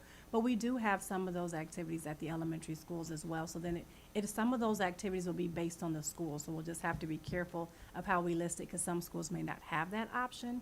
But we've got some, so like the STEM night, we do have a math and science night. So we're honestly gonna try to keep the Tiger Perks based on something that everyone could attend, because if I'm at school A and we have Science Olympiad and dance and drama and a spelling bee, but if she's at school B and they don't, we don't want it to look like this school isn't and this school is, because there are a number of reasons why schools do different things. So we're gonna keep it general and maybe schools can figure out a different way to reward those families, but we want to make it on the district required event so that it levels the playing field. Ms. Lola, you had a question? Yes, this is for either one of you. What type of neighborhood nights activities are you planning for the spring? Because I think that's a great idea. I see a lot of kids, just around town with nothing to do, and I think it's so important. Sure. So we've tossed around a lot of different ideas, but a lot of it is going to be centered around academics. So it's going to be like math infused, but it's going to be math games with like some sort of manipulatives, and but it's going to be, like I said, it's fun stuff. Lots of colorful signage, music. We're talking about getting someone come out DJ, like maybe some snackage, So we really want it to be like an academic block party in a sense, to bring people out. So when they hear the music, oh, what's that? And then they're coming out, and they see, lights, or they see, a bunch of kids having fun playing games. Then they're like, well, let me go get my niece, or let me go get, So we want it to be something that really draws the neighborhood in. And it's going to be like I said, academic block party, basically. That sounds really good, because I was thinking too, once you get the kids involved, I think the parents will follow. For sure. Yeah, so we definitely need that, and hey, count me in. All right. Thank you, ladies. You're welcome. All right, thank you both. And then the additional part of family and community and agency is communication. So John's gonna kind of drive from his seat, but Catherine's gonna come up and talk a little bit about our new communication tool, which you've heard a little about already.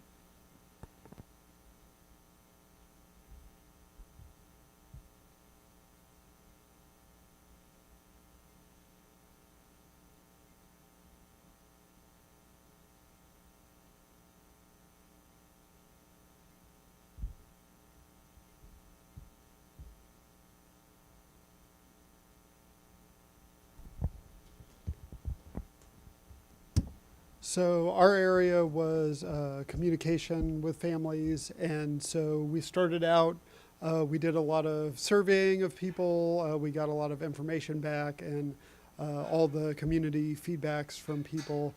And throughout all of that, there was kind of a couple things that came out from everybody. One was that they just wanted one communication tool. They've got 3 kids and 4 sports and 2 clubs, and they somehow have 20 things that they're getting messages from all through the day. And that they also wanted kind of simplistic communication that was referenceable and that came through them and was really clear. So for our strategies, we went out and we're looking for that tool. We already presented on Parent Square at another meeting, so we're not going to delve into it.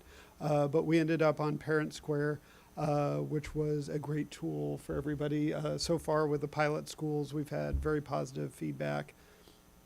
And then the other goal that we had is reaching more families and getting greater communication into the district and to all the families. So we have a few numbers there at the bottom. Just a reference point, these numbers are from a couple of weeks ago. I logged in today, and we have more families than this, so they're not today's numbers. Yeah. So this is compared to with School Messenger. There was no app. So compared to 0 with School Messenger, when we first did this presentation at the strategic planning session a week ago, and thank you for the board members. I think the 3 of you who came and all sat in different places. Thank you for attending. So 13 have already signed up for the app, which is great. And then now you can also log into Parent Square. So again, this is compared to 0 in School Messenger. About a third of our families, over 1,800 families, have logged into the website, where you can do lots of things like set your communications preferences. And even if you are not doing the app or not logging into the website, you are still getting communication all of the same ways that you were through School Messenger, text, email. And in fact, a lot of people had blocked us, or in School Messenger, you had to opt in to text and you could block us from email.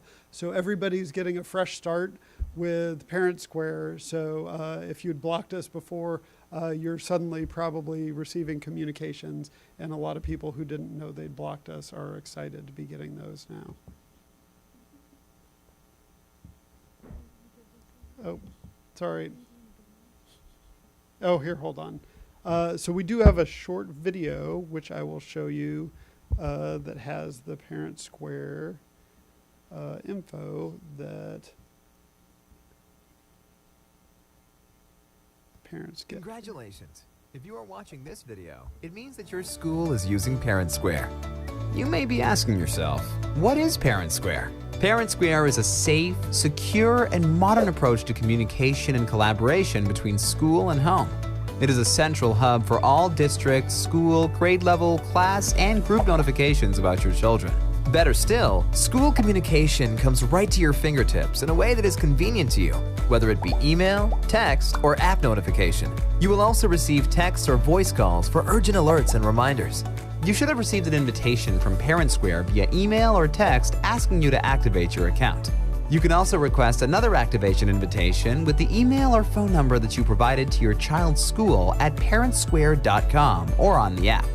If you don't remember the information on file at your child's school, please fill out your Join Your School form to send a request to your child's school to add you to Parent Square today.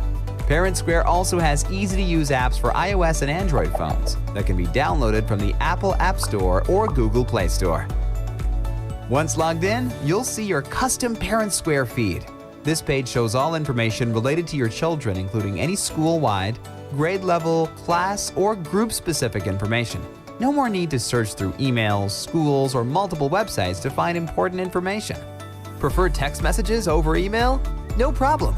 From your account page, you can update your notification preferences, so information is coming how and when you'd like it. Language settings can also be changed, so information is coming in your preferred language. Parent Square is great at increasing collaboration and helps you get involved in your school communities. You will automatically receive information from the school office and your kids' classes, and any groups you or your kids belong to.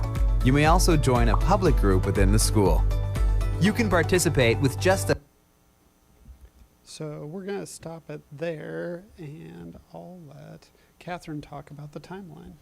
So just to be clear, families who have logged into Parent Square are getting the information. If a family has not yet logged into Parent Square, they're still receiving the information from their principal, from the district, the same way they were receiving it before.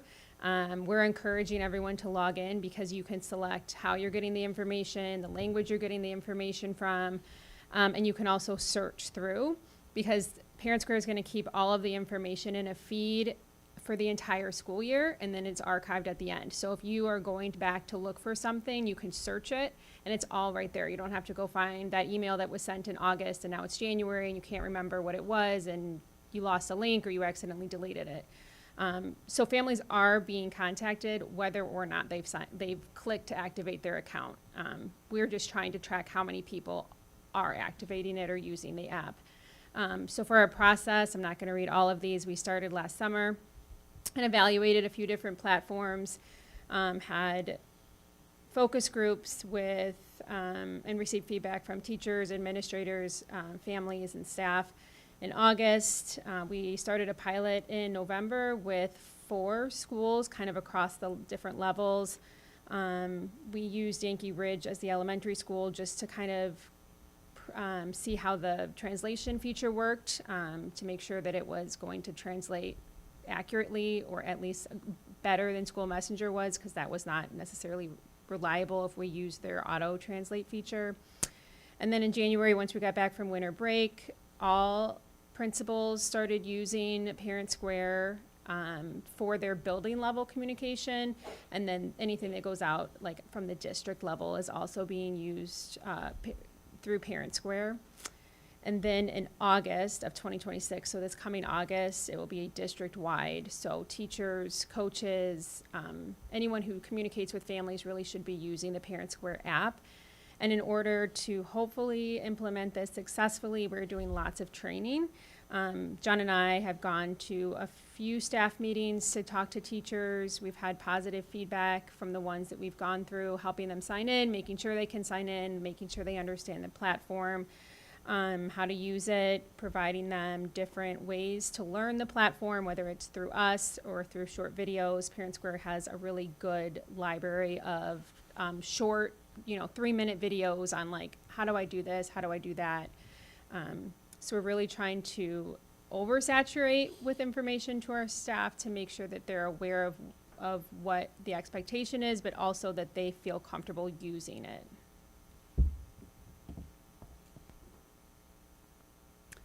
And so this is just kind of some of our early impact metrics. So before implementing Parent Square, there were 10% of families who did not have an email on file. Like I said, text was opt-in the old system, and 52% of families were not receiving text, and 17.6% of families had blocked district messages. A lot of those were kind of during COVID in 2020. There was some times where we had a lot blocked there.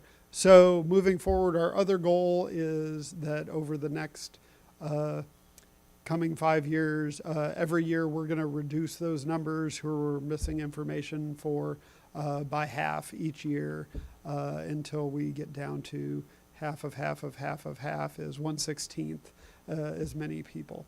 So we're very excited about starting that moving forward. And so moving on, we're happy about the improved communication tools. It is a lot nicer. The translation is contextual translation, so it does a lot better instead of just doing word by word.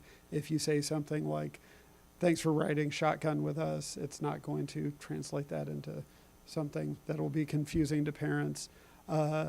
And then we're also looking forward to being able to get more information out to more people. The staff training, we're about halfway through, I think, has been going very well. Lots of really good questions and people excited about using it in new and interesting ways we hadn't even thought about. So we're going to keep monitoring usage data and look forward to this process. And we have one more surprise I cannot wait to tell you about, but that's going to be in our second presentation for tonight. So do you guys have any questions?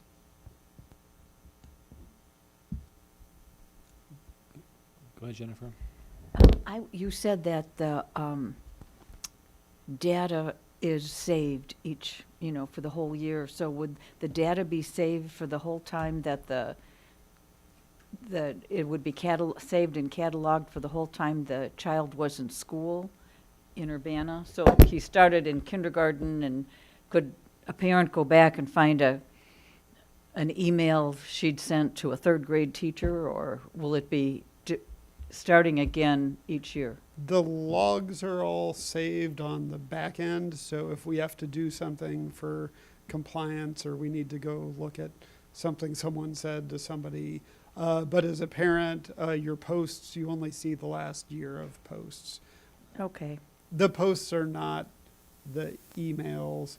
Teachers are still allowed to email parents, but the posts are kind of like the school newsletters or classroom newsletters. Okay, so it is not communication between the teacher and the parent. There are different functions within Parent Square. So if you're going to communicate with if a teacher wants to communicate with their whole class, they can do a post, which I refer to it as like your Facebook feed, where you can scroll through and see.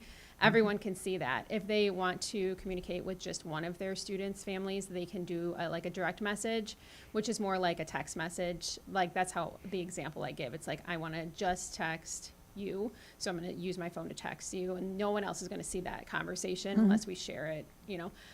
But if I want to communicate with all of you, I might make a post, and then everyone is going to see that and be able to have that information. And so each of those different communication things. Yes.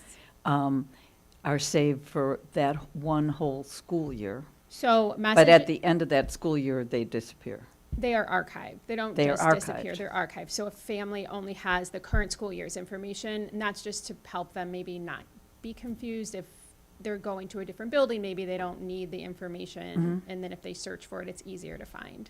Okay. Yep. And the messages, since you brought that up, teachers are also very excited about that.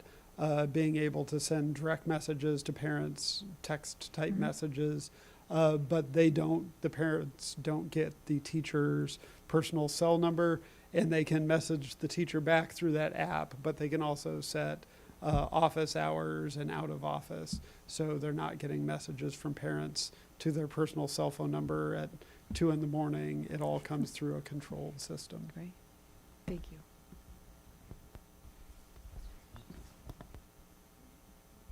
Go ahead. Is this a replacement for like Class Dojo in the elementary school level? Yeah. Yes, that is the goal, because we have families who say we have kids at different levels or in different buildings, and everyone's using something different, and then they don't have a single platform to use. So now if a family has multiple kids, one in elementary, one at the 6th grade center, they have one platform to be able to find all of the information for their kids. Yeah, and just to expand upon that a little bit, this isn't a classroom management tool, and it's not a LMS, learning management system. It's a communication tool. So Classroom Dojo, the messaging part, yes, messages will be coming through that. But if you are a hopefully elementary teacher and you have your Dojo monsters, maybe you guys don't have in high school, but you can still use the Dojo monsters in class and have the kids go click their Dojo monster and get a star, or like whatever else the Dojo monsters get. That's still fine. Anyone else? Well, I know that my kid is not in elementary school no more. In Dojo, I get emails and messages all the time saying your child and something about his class, but he's not even at that school. So I think switching it to just one platform is a good idea, because you're continuously getting things from a different platform that your child doesn't even attend. Yeah. Anyone else? Thank you.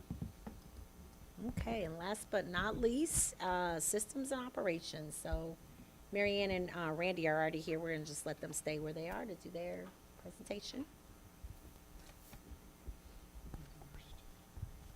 First up is Randy, improving facilities. Good evening. I'm going to talk about the framework and next steps for district facility needs assessment. Our first step will be initiate and complete a district-wide assessment of the building's needs. The district will conduct a comprehensive facilities needs assessment to evaluate the current conditions, functionality, long-term viability of all the buildings. The assessment will identify immediate concerns, midterm improvements, and long-range planning needs across the district. The goal is to be clear, data-driven, understanding of where we are today and where we need to be in the future.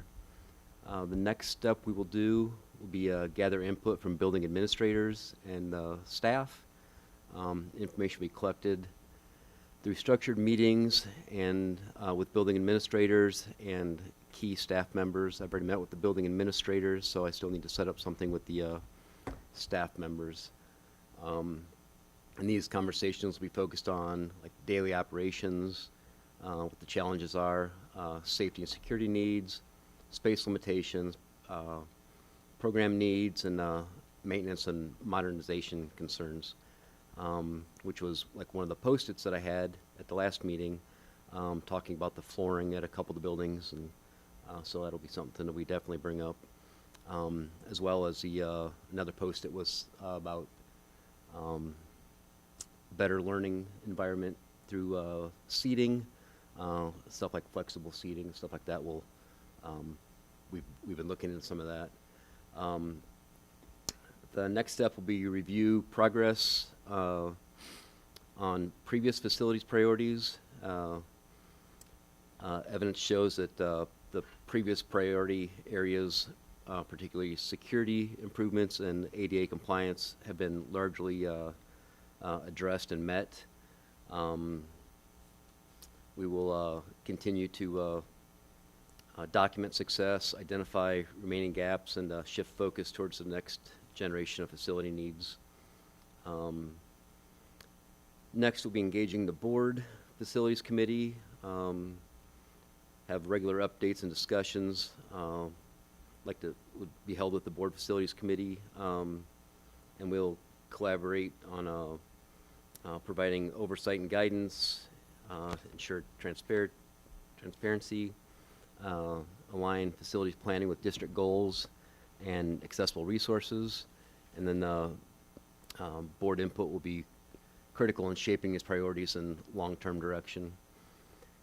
Another step would be focus areas for assessment. The assessments we're going to key on will be energy efficiency,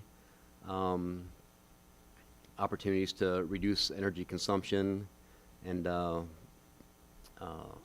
cost savings, and then welcoming and functional buildings, improved entrances, common areas, better flow, visibility, better usability for students, staff, and visitors, and like some updated branding to help identify where appropriate.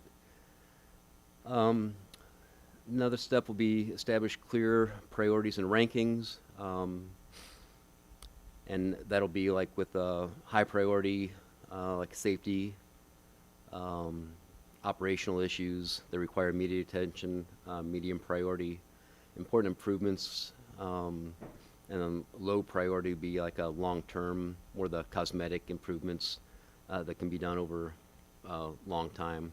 Some of those low priority ones will probably get done sooner than maybe some of the high priority or medium priority, just because they're a cheaper fix and kind of get more bang for the buck, I guess. And they can, be done quickly. So, let's see. Next, determine implementation capacity. The district will evaluate whether the full scope of the plan can be completed in-house, or if support from an outside consultant is needed. And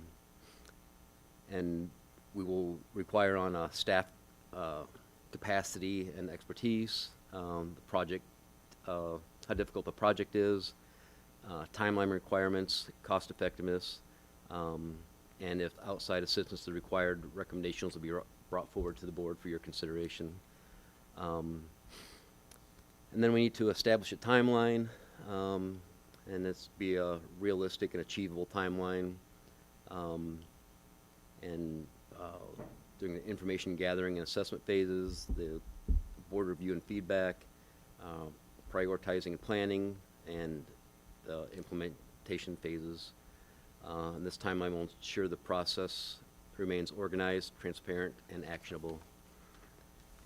And that is all I have. Any have questions? Board members, any questions? No, thank you, Randy.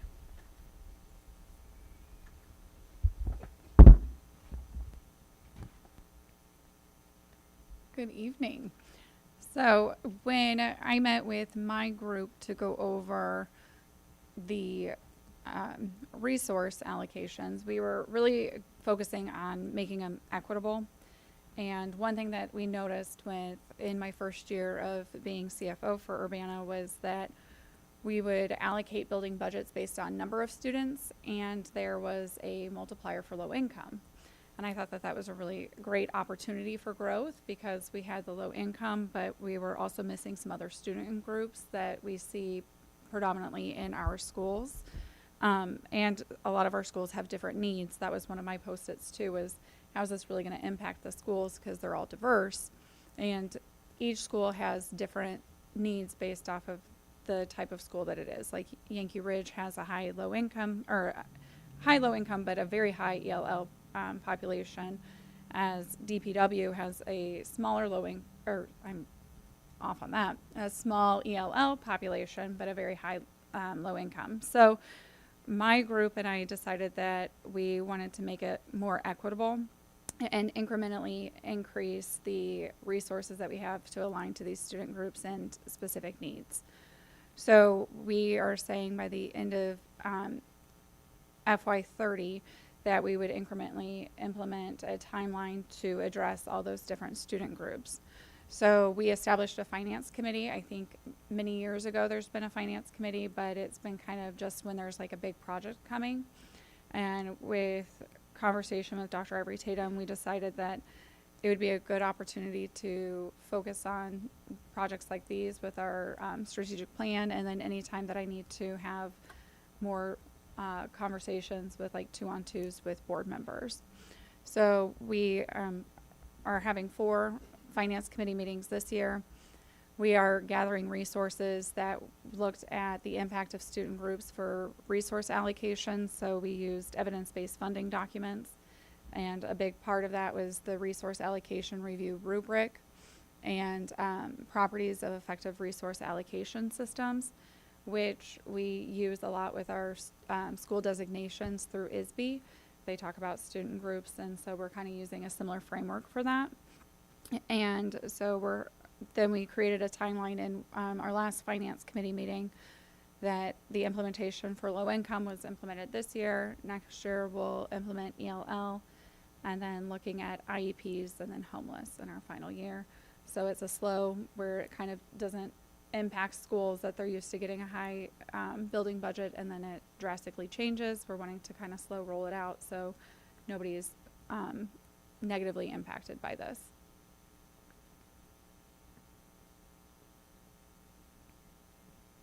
Board members, any questions? All right, Yeah, thank you, Marianne. Okay, that was our last priority area. I know that was a lot of information, but again, we are committed to making sure that our board members, when you're in the community and when you're talking with your constituents, that you can share some of the areas of improvement for our strategic plan and growth, as well as the public who's watching. So this is a great opportunity for all of our stakeholders to get this information. So I know it was a lot of info. We appreciate your time and attention, and we'll be back again to give you an update at the end of the school year. Thank you. Our second administrative report this evening is our district discipline improvement plan, 2026 report. Chastity.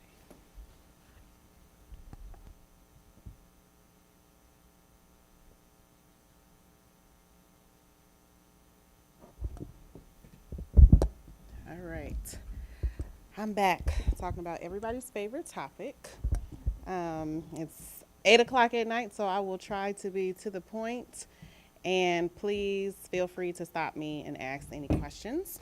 And so last year, I was here with the board as well, asking for our discipline improvement plan to be approved in order for me to submit to ISB. And so I wanted to just frame what the work that we do and why we do it is because I'm sure many of you have heard of Senate Bill 100. And so Senate Bill 100 was really started by students of Chicago Public Schools recognizing that their peers were being excluded from school via suspension very often. Lots of times, again, mostly black students, black males in particular. And so they worked with some adults to get this bill passed. So in Illinois, Student Bill 100 basically says that schools are not to exclude students unless there is substantial threat to other students, to the safety of others.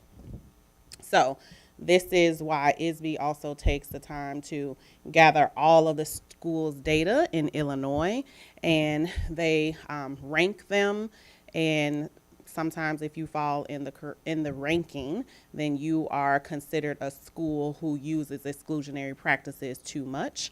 And then what they ask of you then is to basically give a detailed report of how you're going to rectify your exclusionary practices, submit it. Of course, you're supposed to be implementing that report too. And they continue to work and keep track of how you are doing. Any questions about this before I move on? Okay, perfect. And so I wanted to thank the team from last year, because part of my proposal is to keep the same plan because we've made some good gains and we just want to really hone in on some other things. And so I put the team from last year, we got together, and what was really important is that we had administrators, deans, and at our elementary schools we have what we call PBIS leaders, and so people who really support the whole building with some practices and school-wide systems.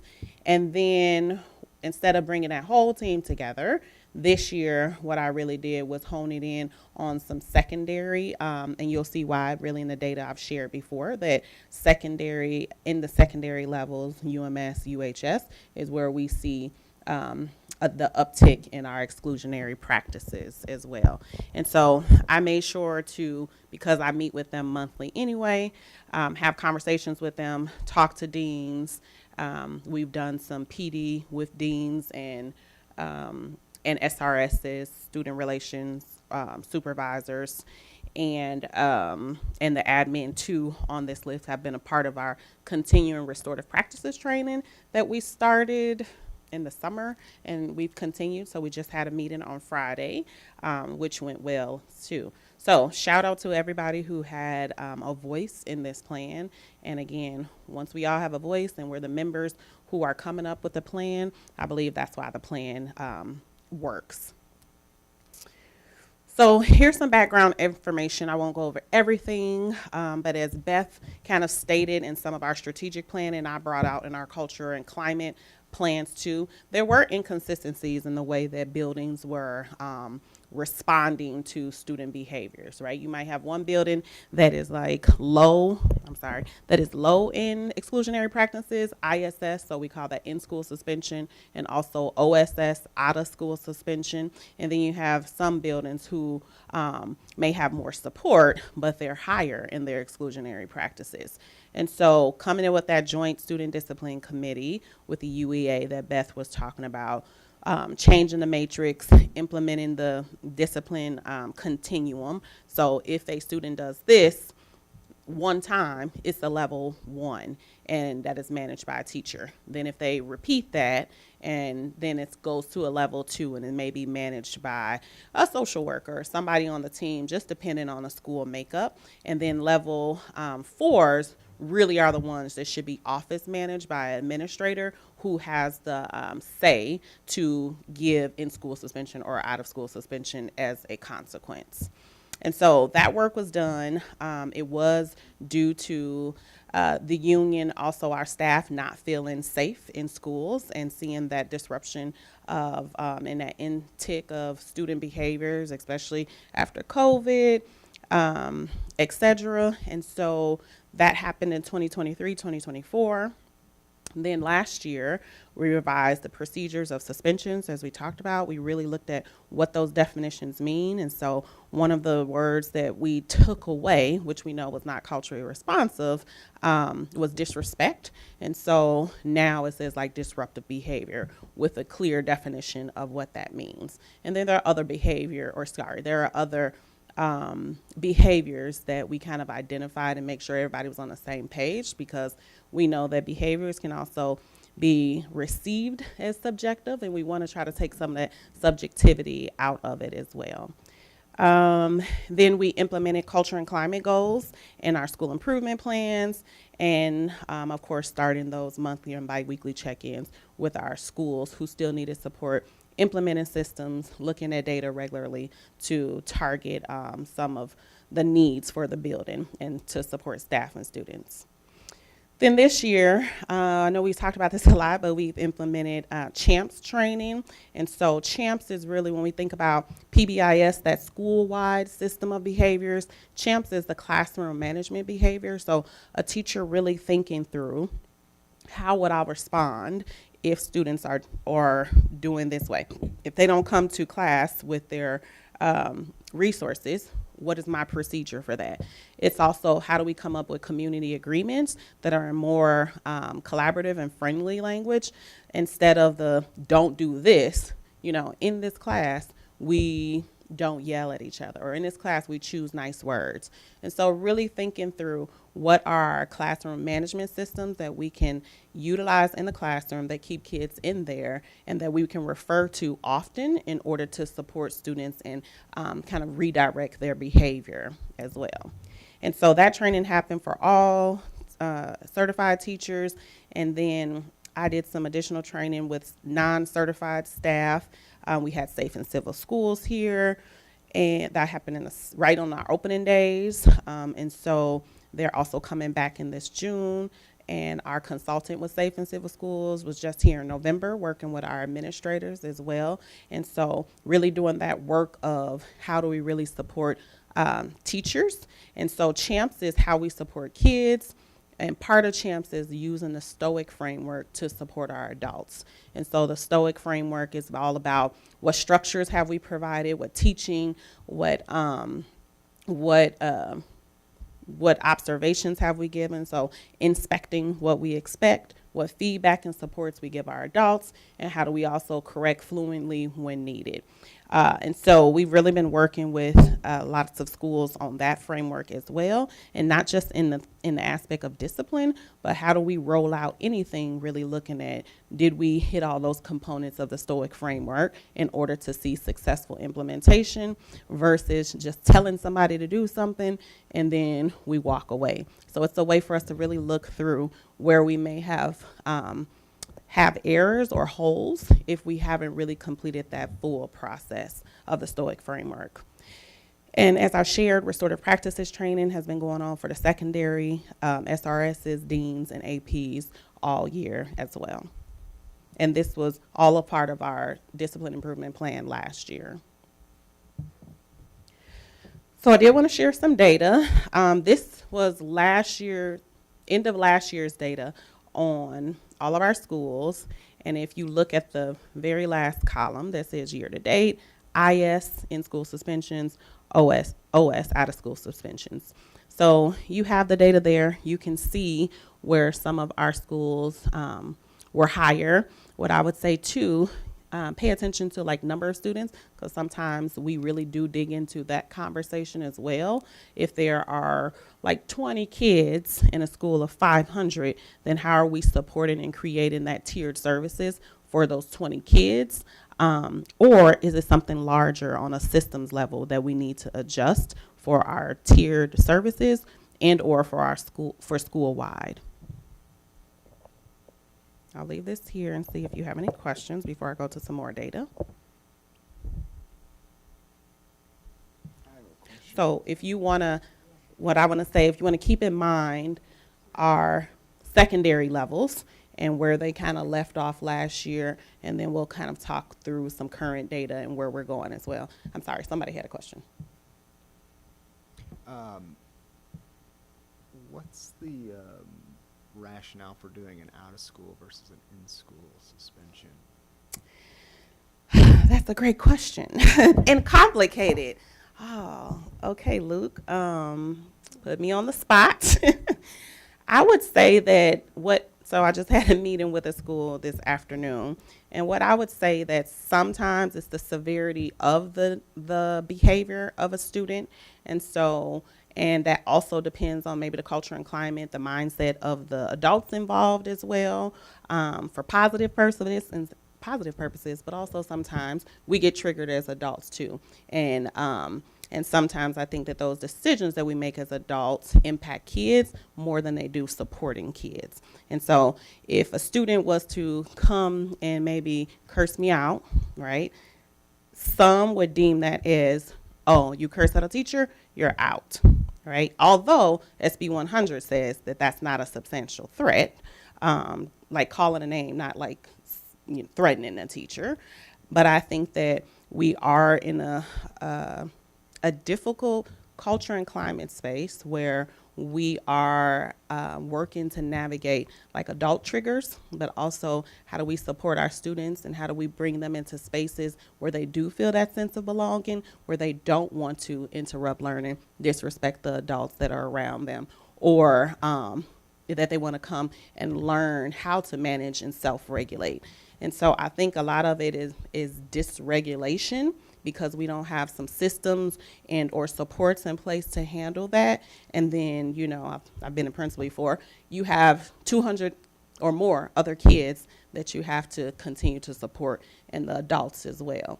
And so I can't say there's a great answer for that. I would say it really is depending on the school, the culture, what they believe about exclusionary practices too, and how we choose to respond in those moments. But most of the times I would see the incidents or the out of school suspensions for like disrespecting an adult, disrespectful behavior, physical aggression.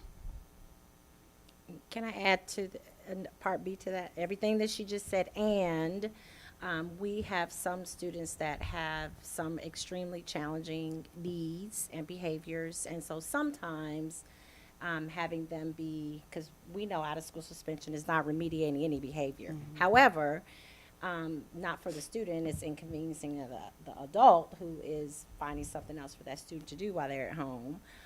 But there are times when we need to have a plan, and we need to have our teams come together to be able to talk about that behavior, especially for some of our students that have IEPs. We might need to bring the parents in and have a meeting right away. We need to put some supports in place before that student comes back, because evidently whatever is happening in the classroom is not working for them. And so there are times when we need those students to be home for a day or two so we can have a plan for when they come back. Just one other question. What would be an example of an in-school suspension? What would it look like? What would the student be doing for an in-school suspension? And I imagine that varies depending on the level, but I'm just curious. Yeah, I can talk about secondary if that's helpful, because our secondary spaces do have in-school suspension spaces, which we call restore, or what's the other one? Thank you, refocus. See, the children help me out. Thank you. Maybe they should answer this. But sometimes kids are sent there for a period. Sometimes it's a couple of periods. The administrators really there try to not do more than a full day unless it was an egregious behavior, or they'll do 1 day out of school suspension, 1 day in. So in school suspension, which is part of the work that we're gonna start at the end of this year for next year too, of what that looks like as a system levels to be more restorative. But now they'll get work from their teacher. They'll be in that in-school suspension place with an educator, and they'll complete that work in space. So we know that they're there in the building, but it's still exclusionary from their classrooms and their peers and their access to their instruction from their teacher. Does this data correspond with the Illinois report card from last year, or is this one more expressive than the report card that we got last year? As far as the out of school and in school, so the Illinois report card doesn't really talk about in school suspensions and out of school. So this is more comprehensive right here. And then I'll show some other data as well. The Illinois school report card really talks about culture and climate, the survey from students, but it doesn't give hard numbers like this, especially by building. This is an internal what we have to submit to the state. So we do have district level in school and out of school, but yeah, what we're sharing is kind of that deeper dive by building. Mm-hmm. Yeah. Okay. All right. So this was how we ended the end of last year. And so I showed this chart last year as well. This is an updated version, so you'll see the years that we have been we have been cited by ISB, so Illinois State Board, for having racial disproportionality rate. So this just isn't about our exclusionary practice for all of our students, which I do talk about our exclusionary practices in general, but specifically for our Black students and our students with IEPs, and more so for our Black males. And so you can see from 2023 to 2024, we have decreased a bit. So that's a bit of a celebration. I think that was because of the combined work that we did as a group, and we want to keep decreasing that. There were years where we were higher in 5.38, so in 2018. And as you'll see, we've been ranked for a while. And so one of the goals that I have in culture and climate and really working with schools is to create systems that sustain just good strategies and systems for kids. Doesn't matter who the administrator is or who's coming in and out, but we really just have systems that are working well for students. One of the things I put at the bottom was, yay, we were not eligible for the expulsion rate. And so again, that's a celebration because we had that in 2023 and 2024. And so, sorry, the year before, that's an error. And as you can see too, the column that says total students of color too, and we've talked about this a little bit, but as our demographics have shifted within our community too, and back to our retention and recruitment goals as well, having the staff who reflect you, having culturally responsive teaching practices that we've talked about with many staff, and specifically in the special education department, because we know a lot of our students who are identified are Black males, Black females as well. And so really trying to arm all of those groups of educators too with the best strategies in order to support our students, to keep them in their school spaces, small group learning classrooms, and in the school as much as possible. Because when kids are not present, we are losing, they're losing access to instruction.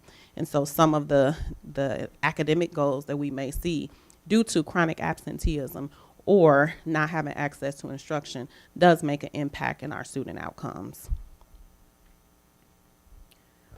One more data slide. Oh, no.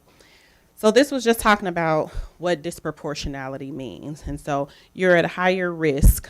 Say that there are 5 African American children who received at least one behavior incident over 15 versus other children who got, there were 10 over 30. This just identifies what a disproportionality may look like, and then it gives us a risk ratio. And so when we talk about the risk ratio being above 3.0, that's when we're really need to think about what systems and what we're doing in order to support staff, what systems we're putting in place as a district at the school level in order to support kids. And so right now we're at 2.4 is what I showed. But how do we continue to decrease that as well? So no matter who you are, and when you come to our schools, you are not disproportionately at risk to be excluded because you're a Black male, for instance.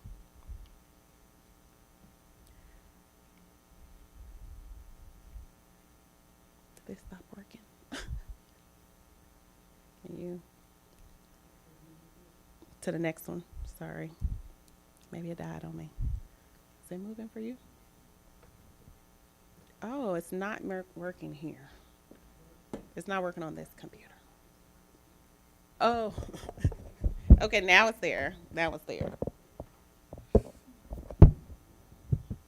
I don't know what's happening. I'm sorry.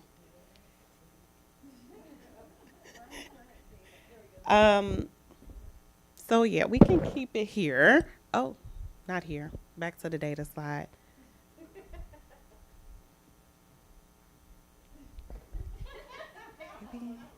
Just the intermission. Okay, right.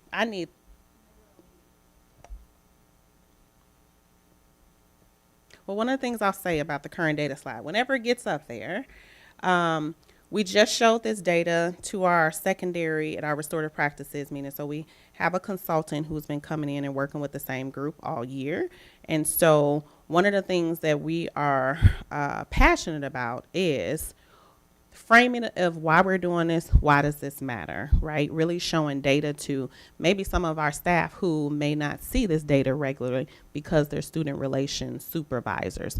But we also want to arm them with the passion and the understanding that we believe in their roles as well, and they could be a powerful resource in us supporting students. They can have restorative chats with students if they see them dysregulated or upset, or in the hallway, or sometimes when students walk out of classrooms. Those student relations supervisors are the first ones who see that behavior because they're in the hallways and monitoring, or they're making sweeps and they see students in the bathroom.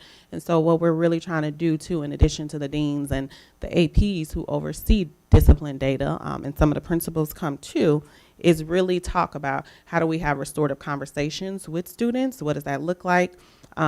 Next month, we're moving into restorative circles. And then from there, we're talking about how do we then arm some of our educators with restorative practices as well. So that, just say for elementary, there's something that happens at lunchtime, at recess, every single day, right? And a class comes in, they're dysregulated, they're upset about something. How do we teach teachers how to have a quick restorative circle with kids so that they are able to regulate and then get back to instruction as well? So no kids have to go out. We are teaching kids how to resolve conflict, have conversation, and most importantly, listen to one another too. And if that harm has been caused, how do we repair it? So really getting students and staff to understand that we want to educate and train students who care about their community as well. And part of that is on us to teach them and model that as well. So here's some data that we shared. And the purpose of this, again, is to talk about, are we on track to doing better by the end of the year? Are we on track to exceeding what we did last year based off that first chart I showed you all? How are we doing? And what are some of our hot spots? And I think putting this in front, this, of course, was a great conversation starter when we put in front of our staff. So this is just semester one with 77 days of instruction. And what we did was break it down by, of course, enrollment, how many incidents of ISS and OSS. Again, we grouped them together because all of it is exclusionary. And then how many students are receiving those types of consequences. And then just a little breakdown for them to think about. That means, just for instance, at UHS, there's about 3 kids or more being excluded a day, right? And so how do we think about that number long term and kind of stop us in our tracks to say from now until the end of the year? So that's the work that I'm doing with every school that is in yellow, and an additional school too, which has done great work at decreasing. So DPW, I would say, is a highlight, a celebration, where we've worked really hard last year and this year to put some systems in place, that administration team, and do some things that this is the school I meet bi-weekly with, where we are making some gains in reduction around the consequences that we give students. So shout out to them for that. But another school I'm working with to really talk about, how do you see this? What do you need? What are some resources, PD, and how can we make a goal from now until the end of the year to make sure that we don't exceed these goals? What are some buffers that we can put in place in our schools to help support kids staying in school? And if they have to get ISS, to your point, Luke, what does that look like? Can ISS be more restorative and talking about in conflict resolution versus doing work on a Chromebook or some papers all day, maybe at the elementary school, and then returning back to class, where again, we haven't explicitly taught, redirected, or spent time with that student to help them self-manage or whatever the skill is or competency that they needed support with. Any questions about this one? Oh, okay. I was shocked and surprised. Okay. Nope, still not working for me.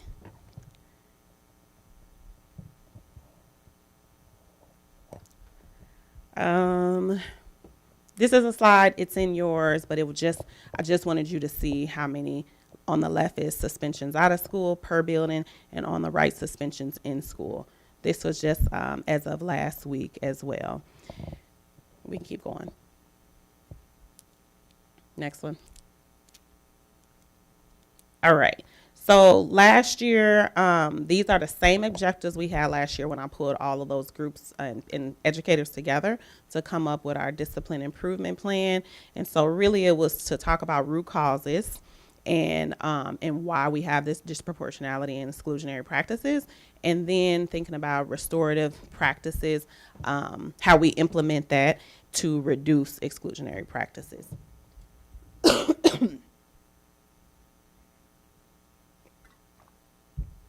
So in our discipline improvement plan, what you'll notice is there's a tier 1 strategy, tier 2 strategy, tier 3. I believe there has to be all of those in order for a successful system to be implemented. And so I won't read all this again, but this is the same plan from last year. And what we want to focus on this year in our tier 1 strategy is really reducing the number of suspensions. So it's like that second bullet point under the success criteria. And we want to also increase in student engagement and positive behavior referrals. And so I do not like going to schools all the time talking about all the negative, but it's like, what are we doing positive to celebrate students? What do the celebrations look like? What are we focused on? I always start with, look how many students you have who the tier 1 is working for. They come to school, they're happy to be here. How do we celebrate that? And so this is twofold that we really want to work on from now, and this will be coupled into their next year's school improvement plan. And so any school that was on that slide that kind of was highlighted in yellow, the expectation is for them next year, they will have their culture and climate goal specifically about reducing exclusionary practices. And more specifically, the how in that. What system needs to be set up, what PD needs to be given, what supports do we need to give our students. And so they are already aware of that, and they've already started thinking about that. So when they have their draft goals that are due to us by May 5th, these are things that they're already thinking about. Yvonne and I can get together and already start really thinking about the PD that we're going to try to capture for students and staff too, because some of it is, we are really trying to think about, as a school district, disruptive behavior and physical aggression are two behaviors that we know are just rampant across our district. How do we unpack what disruptive behavior looks like and the lens of cultural responsiveness to that as well, power struggles, implicit bias, but then how do we also work with our students on that conflict resolution? We have the SEL curriculum that rolled out this year. And so we know we're going to see positive impacts of that, but how do we ensure that for that tiered service of 2, how do we go deeper with some of our students and some of our buildings that may need more of that work as well? And so those are the 2 from our tier 1 that we really want to focus on. If we can go to the next one. Our tier 2 strategies are more about those interventions in place and the MTSS meetings. I think that we take for granted maybe how important those meetings are when we have about kids and how we can support and what levels of supports we have. Even if we identify that we don't have something, there's a gap, I think that's a great conversation, because then who do we reach out to try to help us fill that gap, right? We're all trying to brainstorm and come up with ideas to support our kids. And what else I'll name here too, how do we get more people involved in that? We know there are certain educators who have caseloads of kids, and what we're trying to do also is make sure that the kids on a caseload, for example, if it's a social worker, students are learning the skills to then potentially again be off of the caseload. So we don't want lifelong students who are receiving tier 2 services, right? How do we really strengthen what we're giving students, our explicit teaching and instruction and or support, in order to then now you have those skills, go and implement, so that we can also support other students who may be just going through a moment in life. Hard things happen, and sometimes we see behaviors when those hard things happen as well. And one more. Sorry, John. And so our tier 3 strategy. Oh, it works now. Randy is like, I don't know. Thank you, Randy. Okay, our tier 3, this goes back to our culture and climate goals too. And so we do want to see improved academic and behavioral outcomes. And so one of the things last year when I was really working closely with the middle school, I would come to every single IPS meeting that was about behavior, is were we actually doing what we said we would do? So if Dr. Ivy Tatum has been referred and she needs to work on regulation, and we put a plan in place, let's say we say we're coming back in 6 weeks. Well, how many times did that, what we call a champion, meet with that person to help them with those regulation skills? What was the progress? Did we track it? And then how do we include the other team members that the student might see, et cetera? But we can't expect change behavior without some instruction. And so I think that while we do have some barriers sometimes with time or ensuring that our staff have time to really teach those explicit skills that our students need, we have to do it if we want to see changed change outcomes, because if we don't, then those are the instances where we continue to go to exclusionary practices, right? The student is still behaving the same way because we haven't done anything to support that student, and the end result is just like us banging our head on the wall, right? And so those are the things that we really want to work on, especially with our tier 3 our tier 3 services. And this is something too that will involve more specialized educators like social workers, case managers. How do we collaborate with them, to deans as well, who could also create behavior plans for students, but they don't necessarily have to have an IEP to have a behavior plan. Again, if that is something that we create for a student and it works for them, and then they can get off of the behavior plan as well.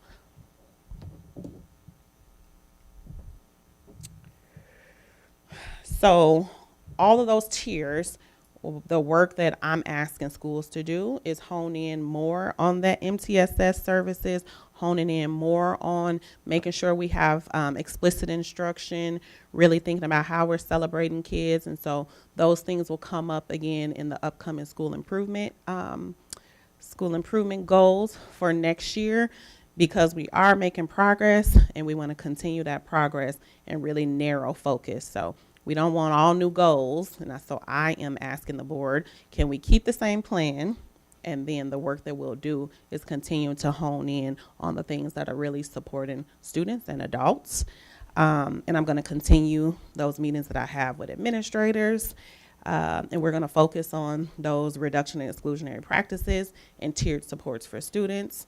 And then after the board approves, I submit to ISB, and that's when we continue to work the plan, especially in our culture and climate goals, the PD that we're planning for schools, for administrators, and we'll continue that work. We already have some of it planned out, where, like I said, our consultant from Safe and Civil Schools coming back in June 1st, 2nd, and 3rd. So he's going to have one day with administrators, one full day with administrators, then he'll have one full day with secondary educators and a full day with elementary educators as well. Really honing back in on classroom management plans, STOIC framework, how do we support our students? And one thing I want to name about the work that he does is all of this is in order for students to get quality instruction, right? And so it's how do we minimize disruptions or barriers for students and teachers in order to receive instruction. And so that's the way we kind of try to reframe it or think of it. It's not just about the power struggle or managing students, but it's about how do we manage our environment so students can learn best. Okay, whew. Any questions? So board members, the plan is up later on in our agenda for approval. So if you have any questions, I guess now would be really a time to do it. I'm wondering, is what the definition of being excluded? Okay, so the Columbia School in Champaign has a program for students. Now, are those kids counted as excluded, or are they counted as being in school? I think Dr. Arbitrator, feel free. I think they're kind of being in school. That's a self-contained You're right, it's a program where self-contained program. They're away from their home school. They're in a non-included environment. So if they get sent home for the day, then yes, that would be considered an out-of-school suspension for them. Is that what you're asking? No, I'm asking. You mean like the program where they you know how go we used for to like talk eight about weeks? least restrictive they're in the least environment? They are not in a least restrictive environment at all. Those students are in a self-contained Right. They're in a self-contained, and I'm wondering, when we send in our data to the state, does the state count those children as being excluded from No, exclusionary practices is when you're excluding a student from their ability to from their learning building, and and their that's their instruction building. Okay, and the curriculum. because Yeah. it seems as if the environment, what you said about at the end there, are we providing the best environment for this student? And do some students need a smaller and less chaotic environment just because of who they are? Yeah. That's one question. And then the other question is the students who are splitting their time between the high school and Tiger Academy. Are they, while they're at Tiger Academy, are they excluded from there? They are not, because they are assigned to that building. And they have access to learning and access to their instruction. Okay. And for the first question, you said our students who are going where? I'm sorry. What was the first question? The first question was about basically a smaller. Oh, yes. A smaller environment. Yeah. And we do see that works for students. Some students need that. Some students so Tiger Academy also accommodates that for some of our students. I think right now we don't have enough space, access to those smaller environments. Some of our classroom sizes are lower this year than they have been in the past, right? And so that helps some significantly. But when we talk about a student who may be very anxious and not doing well in large settings, do we have a space for them to necessarily go? No, we have Tiger Academy, but that's only to capacity too, right? And we still have to consider, is that the appropriate setting for that student? Because then they're around other peers that they may be comfortable with or they may not be comfortable with too. And so it really depends. That's really more of a case by case as well. It seemed when you looked at the numbers that where you had and maybe I'm misinterpreting them, but where you had fewer suspensions, you had a smaller percentage of different. You had smaller percentage of students. It seemed like where you had lots of suspensions, that you didn't necessarily have more students getting suspended, so that must be more. Some students are getting suspended more than once. Well, I'll say this too. When we think about Yankee Ridge Middle School, so they have like 500 plus kids. Right. their suspensions are the lowest, right, in the district. Them and Lille. And I think that number one, they were a new school. They spent a lot of time last year on culture and climate. Their administration really, really, really, really tries not to exclude students, ISS or OSS. They spend a lot of time on sense of belonging as well. So their kids and their families come to a lot of family engagement nights. And so that's one elementary school that has actually more students where they have way less suspensions. I would say at the high school, as students grow, they get bigger. I think behaviors can be perceived as bigger too, right, or more threatening. And so I think that sometimes the way that we respond as adults, or we think developmentally, something like they should know better, right? And so then we kind of respond accordingly too. But there's a whole lot of research on that too, the adultification of our students, in particular our Black students as well. And so in our minds as adults, sometimes we think students are more developed than they really are. And so when they're not able to regulate as a high schooler, that looks very differently, but it's still the same skill that's lacking from when that student was in second grade, because maybe we didn't provide that need. Does that make sense? Well, it's not great, but. Go ahead, Sherry. I don't necessarily have a question. I have a observation and a comment. I'm really glad you're doing this work, because what we see, we don't see unless we're in the schools and observing. But a lot of times we don't see the issues until a student is recommended for expulsion. And sometimes it's because the student has done something pretty egregious. Yeah. Either has put somebody else in harm or themselves in harm, or has not followed the specific rule and has been destructive. But sometimes we see students who've had a pattern of that behavior, and sometimes we see students who's maybe hasn't had a behavior as well. And it's good for those students who have had a pattern of some kind, and we see difficult issues in their past few years. A lot of times we want to know, well, what has been done. And I think this what you're creating is something that you can say specifically, this is what we've tried, and instead of saying we've had check-ins. Yeah. You know, because that's just a general when, how often, what do they entail. So it'd be really wonderful to have that information. Thank you. Yeah, thank you.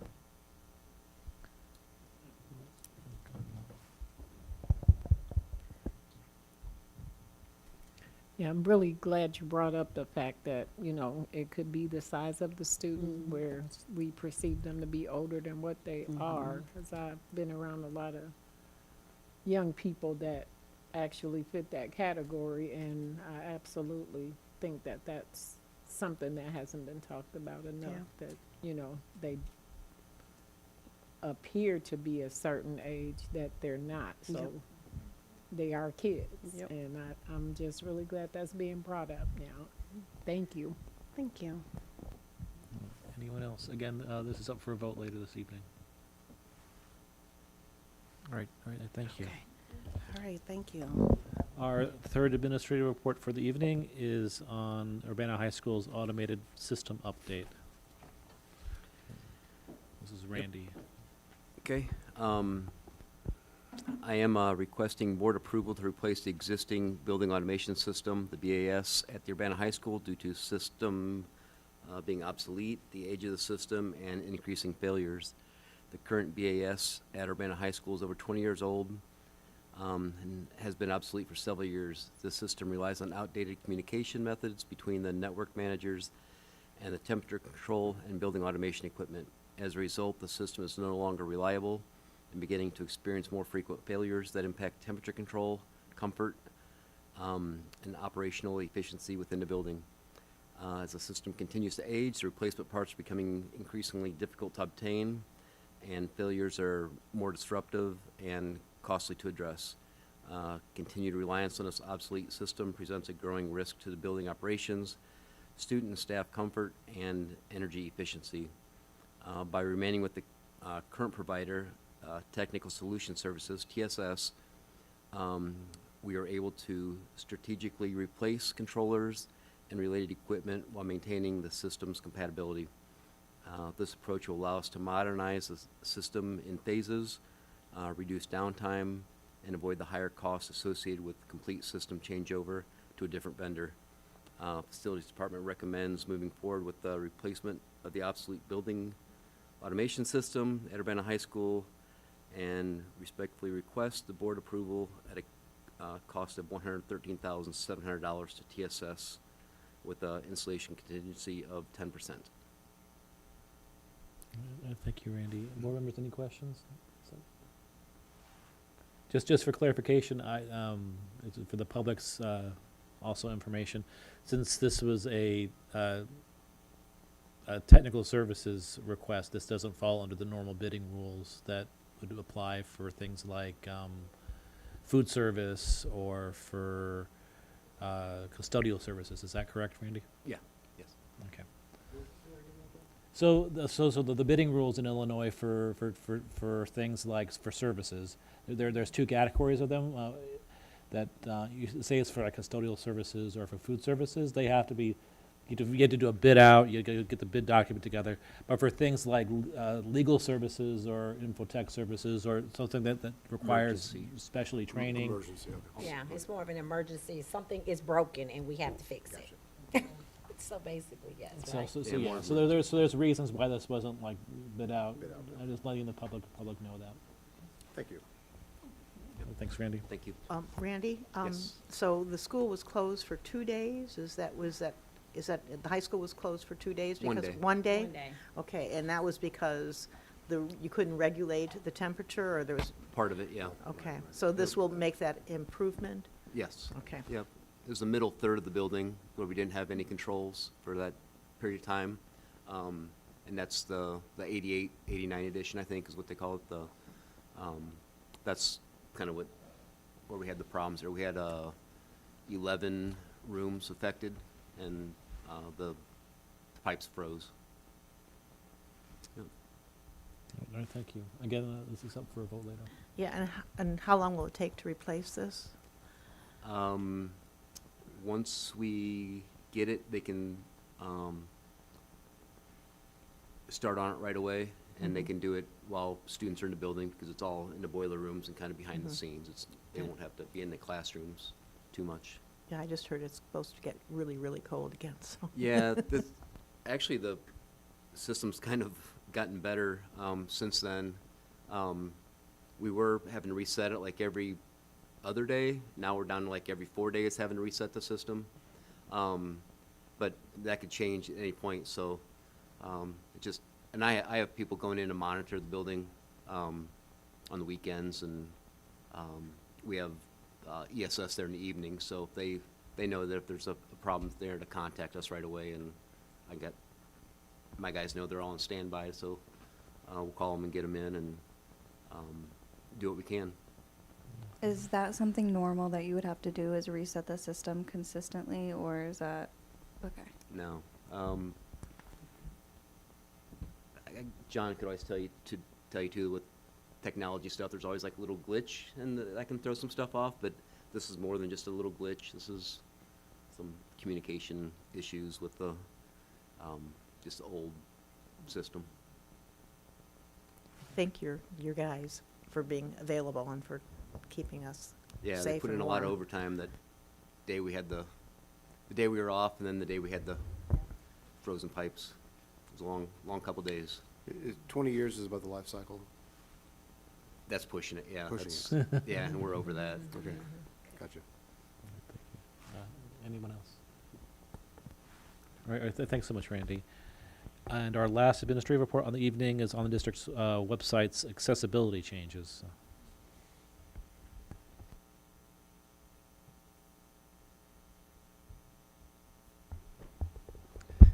You guys are so lucky you get to talk to us a second time. So we're going to talk about some of the web accessibility changes that have happened over the last kind of decade and are affecting us a little bit more now, and why. So do you want? So web accessibility is making sure that we offer equal opportunity to access the information that we provide online. So it could be things like color contrast, alt text for images, font.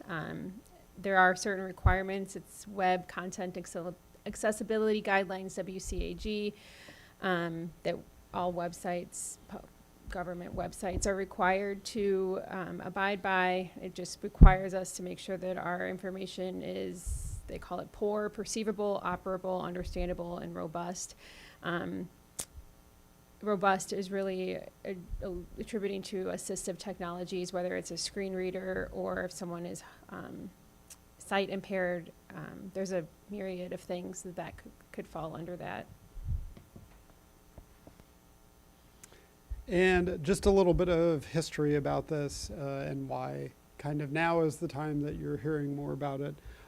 So they've been implementing this over the past 10 years. So in 2017, they started requiring all government websites, web content to be WCAG 2.0 compatible, and I'll talk a little bit more about that in a second.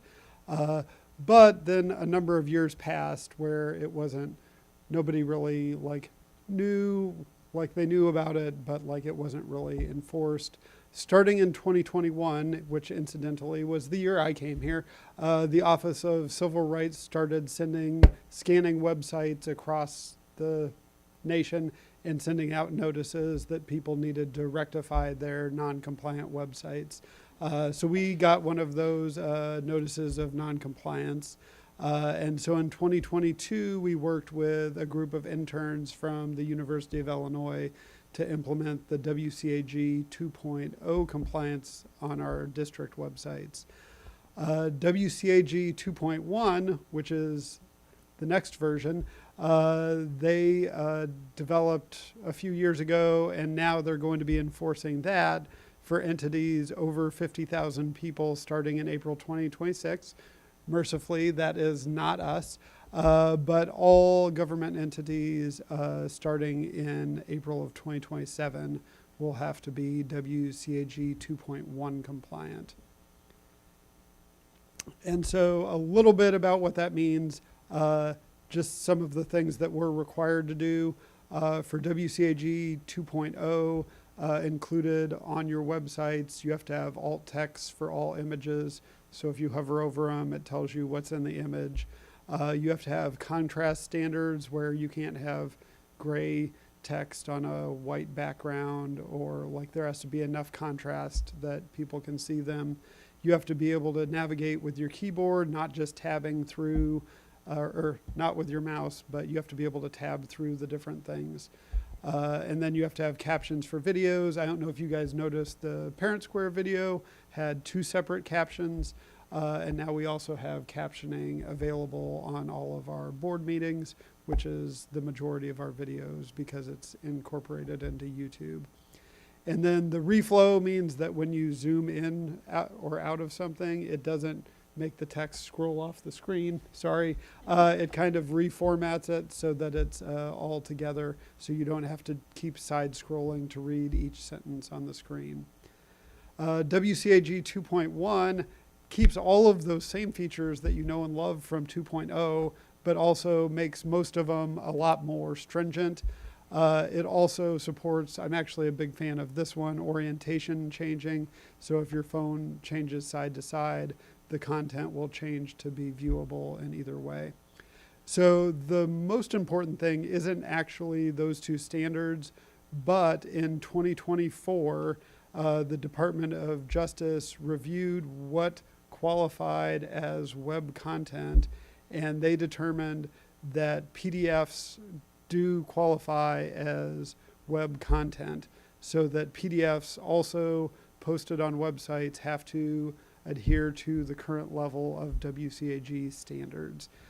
So that's a big thing that we're dealing with now. So moving forward, we have a plan to bring the district into compliance. As we're working on the PDFs, they're not currently scanning and telling us that from the Department of Justice that we need to rectify anything right now, but we are trying to stay ahead of that. So the first step is to identify everything that we have, and we are allowed to archive things that aren't current things. When we started looking through, I think we're the only district around that had things going back 13 years or more. There are some documents that were on our website that we had almost been using it as like our library of documents, which is not required and is not necessarily best practice, especially when it comes to the new guidelines. While old documents are kind of grandfathered and you don't have to go back and make those accessible, we want to make sure that the current information is what families are finding and that that information is accessible in whichever way that they need it. Yeah. So our current website we've been hosting it this way for at least like 6 or 8 years. It is kind of a cobbled together collection of, we have a hosting company and we have some platform that we're using, and then we have a lot of plugins to kind of build it all together. And then we have some more stuff for security. It's not really easy to do anything accessibly on there. It doesn't have any accessibility checkers. It's not really a full-featured integrated web platform.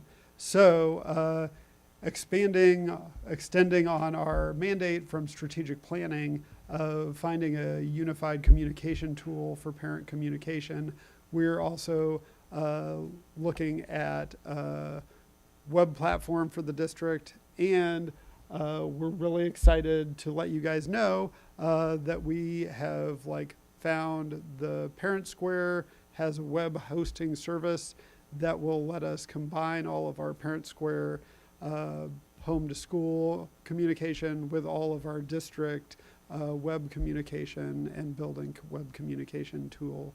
And I'll show you a little bit more about the Parent Square smart sites in just a second.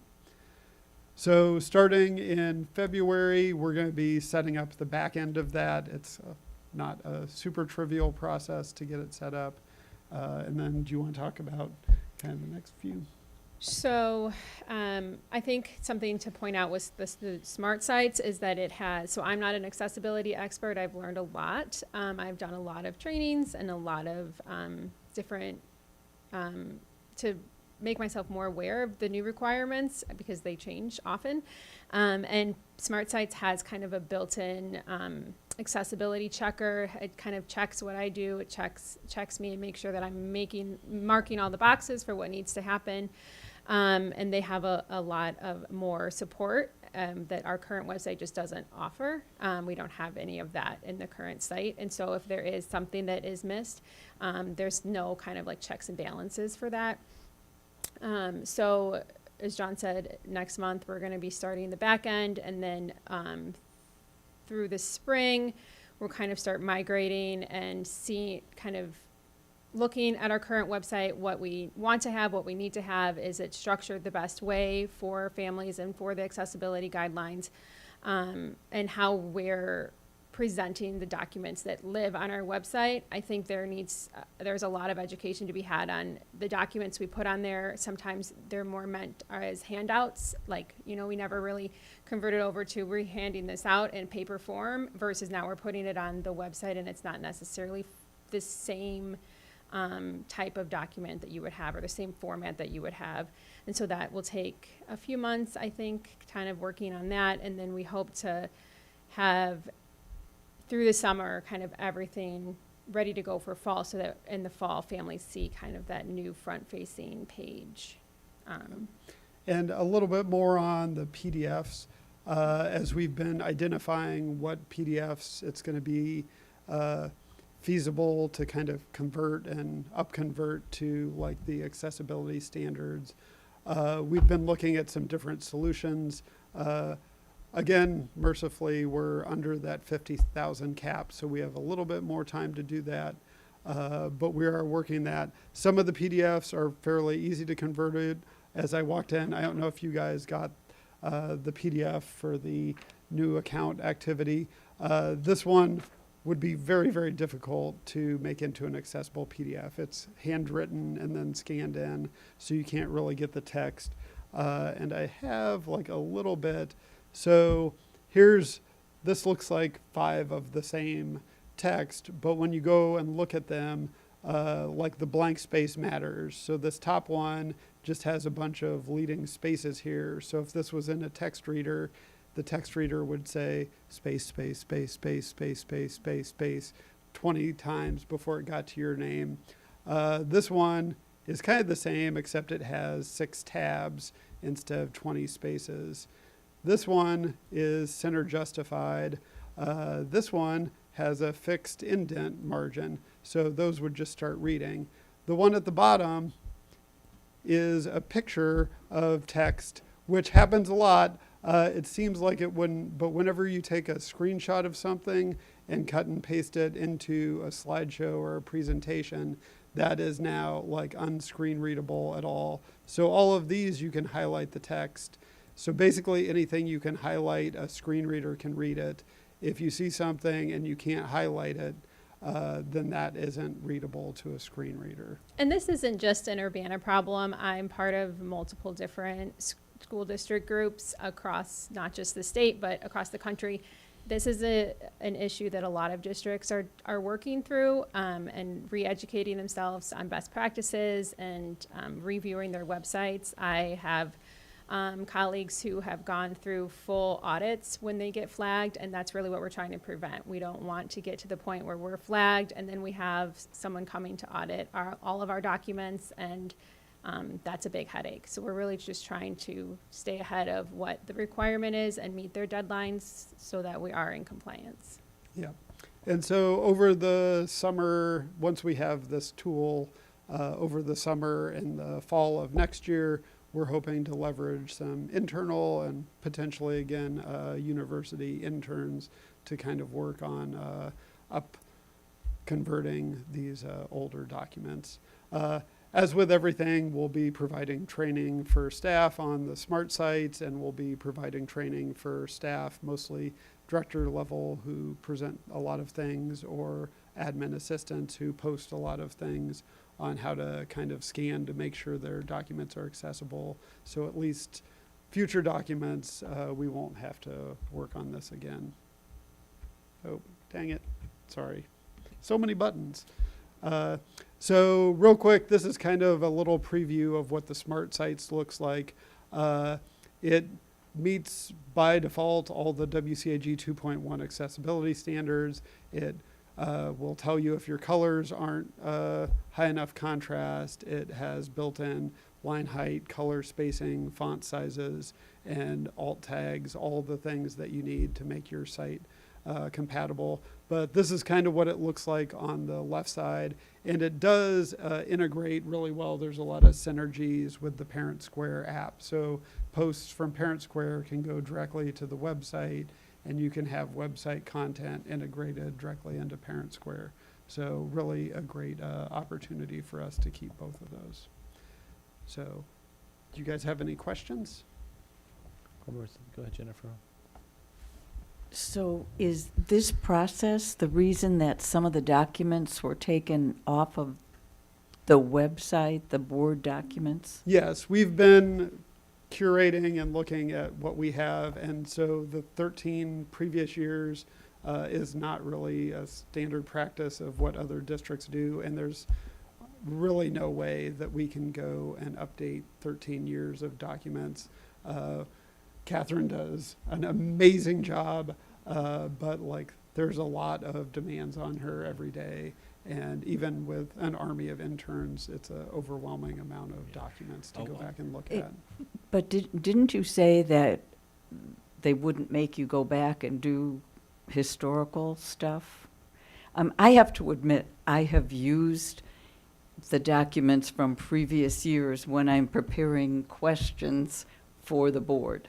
Because I don't have a good memory, and I think, oh, well, when did that happen, or whatever, and I have gone back, not 13 years, but a year and a half.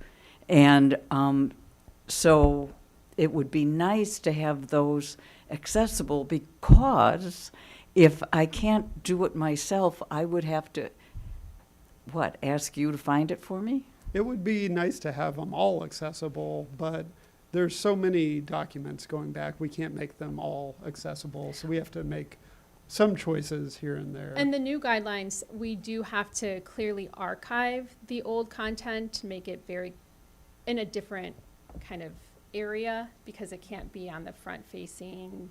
Okay. It has to be clearly labeled.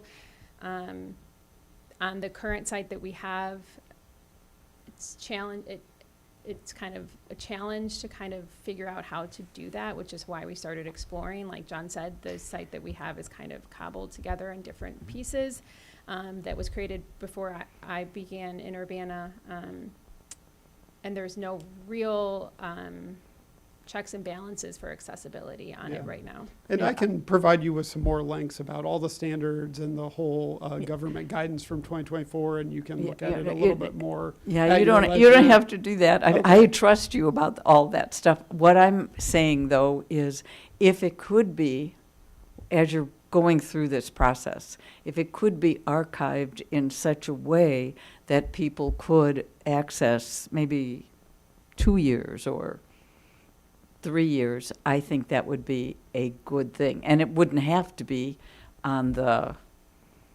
top page of the website, just if That's people. something we can look into in the redesign and, again, review what's And legally I required understand of that this us. is a huge Yeah. job. I mean, I'm glad you mentioned that because the HR, Catherine's a department of one.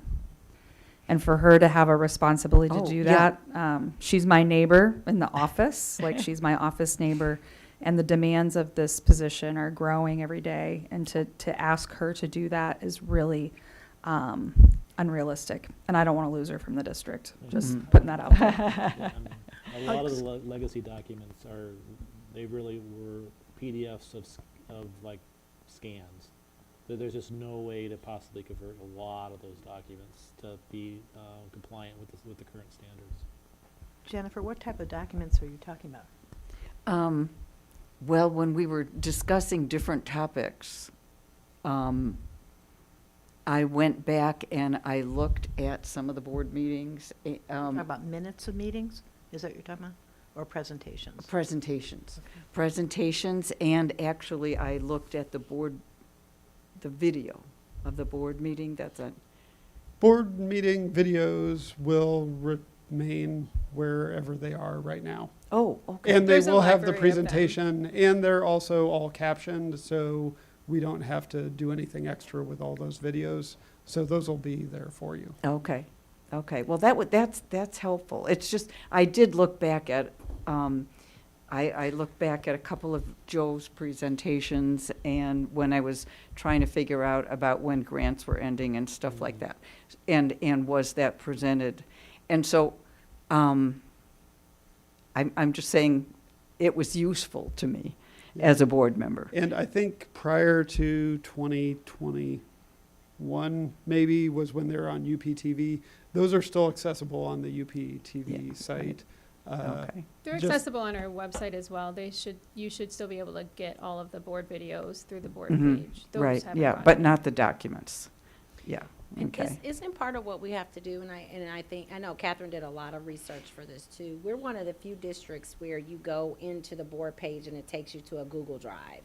A lot of It districts is, are and- using like another way to host their board documents, Correct. correct? And Okay. that has caused some issues with people accessing our documents and how they're stored and how they're searchable and Mhm. how they're able to be received. That was something I noticed when I first started. That to me was not a typical practice. Yeah. And I have trouble with Google Drive. I have to admit, I love it that Lori sends it to us in the email. And so I know this is a hard job. I'm just saying that if it could be done just for a few years, because I don't want to look back, you know. Also, just to be clear, your email copies of all those documents are not going away. Email attachments are not Right. regulated by the federal laws on web Okay. accessibility. So you can still email stuff to people. You don't have to make sure it's all accessible.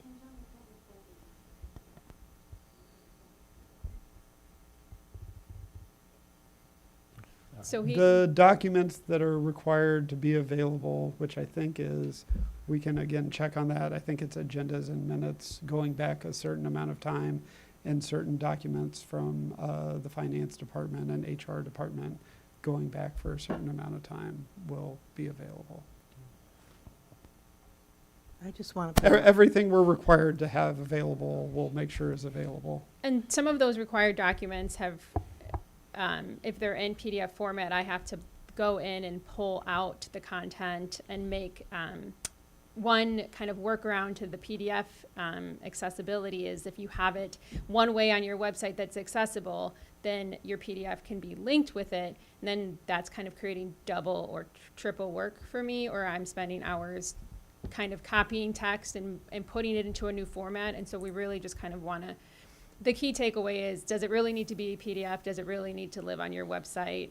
Like answer the, ask yourself a series of questions. And then if the answer is still yes, run your PDF through all of these checkers and make sure that it's correct.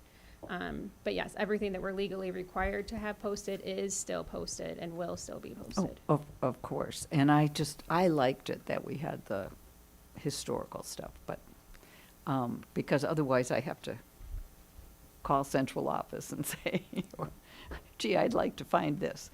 But I appreciate that this is really a hard task. But since, like I said, if you said that you don't have to upgrade all historical documents, you could just put them in an archive somewhere. I don't know if that would also be a hard job. I don't know. Thanks. Any other questions? Sarah, do you have Yeah, I something? just have a comment, putting my 2 cents. A lot of times we see presentations, and I assume that they're made by who's ever going to present that day. And when there's a white lettering against a dark background, people with astigmatisms really can't see that clearly. So if you could just think about that when you're creating the new website, I'd appreciate that. That is part of the new guidelines is contrast. And it's a lot of stuff that people don't think about every day, the different rules or the needs of certain people if they're not the majority. And so, yes, that will be something in how we lay it out and the colors that are used and the way it's presented, all of those things. So I feel compelled to ask, and I'm sorry to do this, but what's the cost comparison, I guess, between our current hosting service and doing this? Well, we just kind of did a deep dive on the budgeting of that today. It's more, believe it or not, our like cobbled together web hosting, WordPress, like couple plugins here and there was kind of the cheaper option. I will say, since you asked, we also had several security issues with our website earlier this year, where it did get hacked a couple times and had like some redirects and links that we got notifications from other people that we had to do a lot of additional stuff. So it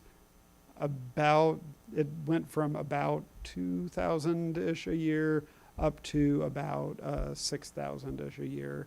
But it's also like, it's not really a fair comparison. It's kind of going from nothing that we're just kind of holding together with twine to actually something. And Catherine chuckled because she's been the one wrapping the twine most of the days. So there are other costs, I would say, that are not monetary involved with maintaining the website. The number of hours we've spent on security and I mean, those are things. monetary costs. Yeah. I mean, we're getting something for that $4,000, which Yes. is, we're getting employee time back, and so okay. Just wanted a rough estimate. So thank you. Anyone else? All right. Thank you very much. We do have action items this evening. Starting off with our consent agenda, which I will read in its entirety. If anybody wishes to have an individual part of the consent agenda removed, we'll ask for that at the end of the reading. 11.1 are our minutes from our December 16th business meeting and January 6th study session. 12.2 are December bills and checks. Ed fund bills for $1.5 million. Operation maintenance fund bills for $135,000. Bond and interest fund bills for $5.5 million. Transportation fund bills for $340,000. Working cash bonds for $43,000. School facility occupancy tax for $25,000. Tort for nearly $8,000. Payroll, salary, and benefits for about $5.5 million. And adult education for approximately $138,000. There is a list of personnel items that were published in our packet that are long, but that's typical for the beginning of a semester. Administrative personnel item approval is also requested, and there's also request approval for a new activity count for the 6th grade center yearbook. Does anybody wish to remove one of these from the consent agenda? Hearing no objection, the chair would entertain a motion to approve the entire consent agenda as published and read. So moved. Second. Moved and seconded. Any further questions, comments, or discussion? Roll call, please. Tell me what the school facility occupancy tax is. I just don't know what it is. Go ahead. Yeah, it's one that we pay every couple weeks too. I'd have to Google the exact.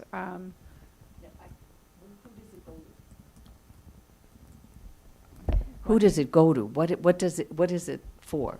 That's all I want to know. That's a great question. Let me get I that just for was you. curious. It's just part of our county school facility occupation tax.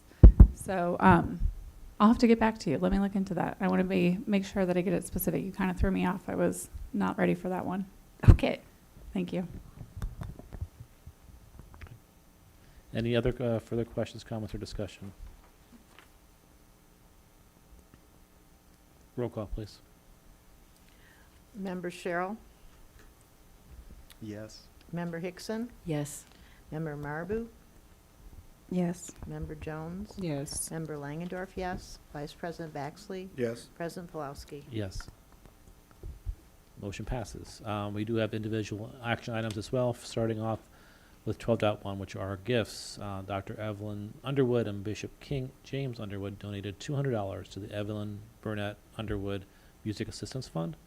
Mary Fisher donated $300 to the Urbana High School volleyball team.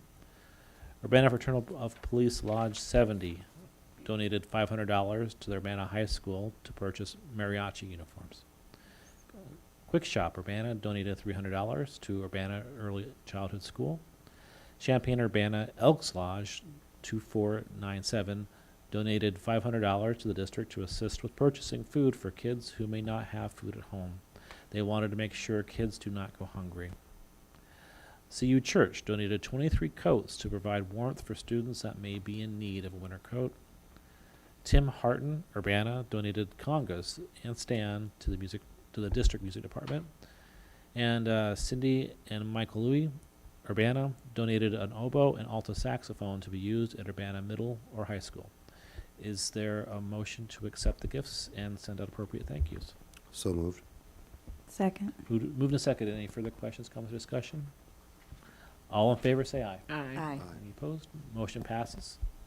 12.2 is a resolution abating the tax heretofore levied for the year 2025 to pay debt service on general obligation refunding school bonds. This is alternative revenue source series 2010C of school district number 116 Champaign County. So this is something we do every year to pay our bonds. I guess you Yeah, provide it's to help context. with so we don't have to levy for it. So we abate it so we don't have to charge the taxpayers.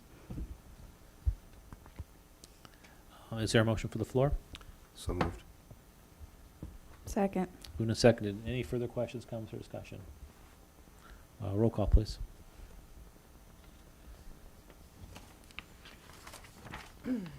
Member Hickson, Yes. Member Marabou, Yes. Member Jones? Yes. Member Langendorf, yes. Vice President Baxley? Yes. President Pulowski? Yes. 12.3 is a resolution abating the tax heretofore levied for the year 2025 to pay debt service on general obligation refunding school bonds, alternative revenue source Series 2021C of School District Number 116, Champaign County, Illinois. This is the same thing, but for the bonds that we purchased in 2021. Is there a motion for the floor? So moved. Second. Any questions, comments, discussion? Roll call, please. Member Marabou? Yes. Member Jones? Yes. Member Langendorf? Yes.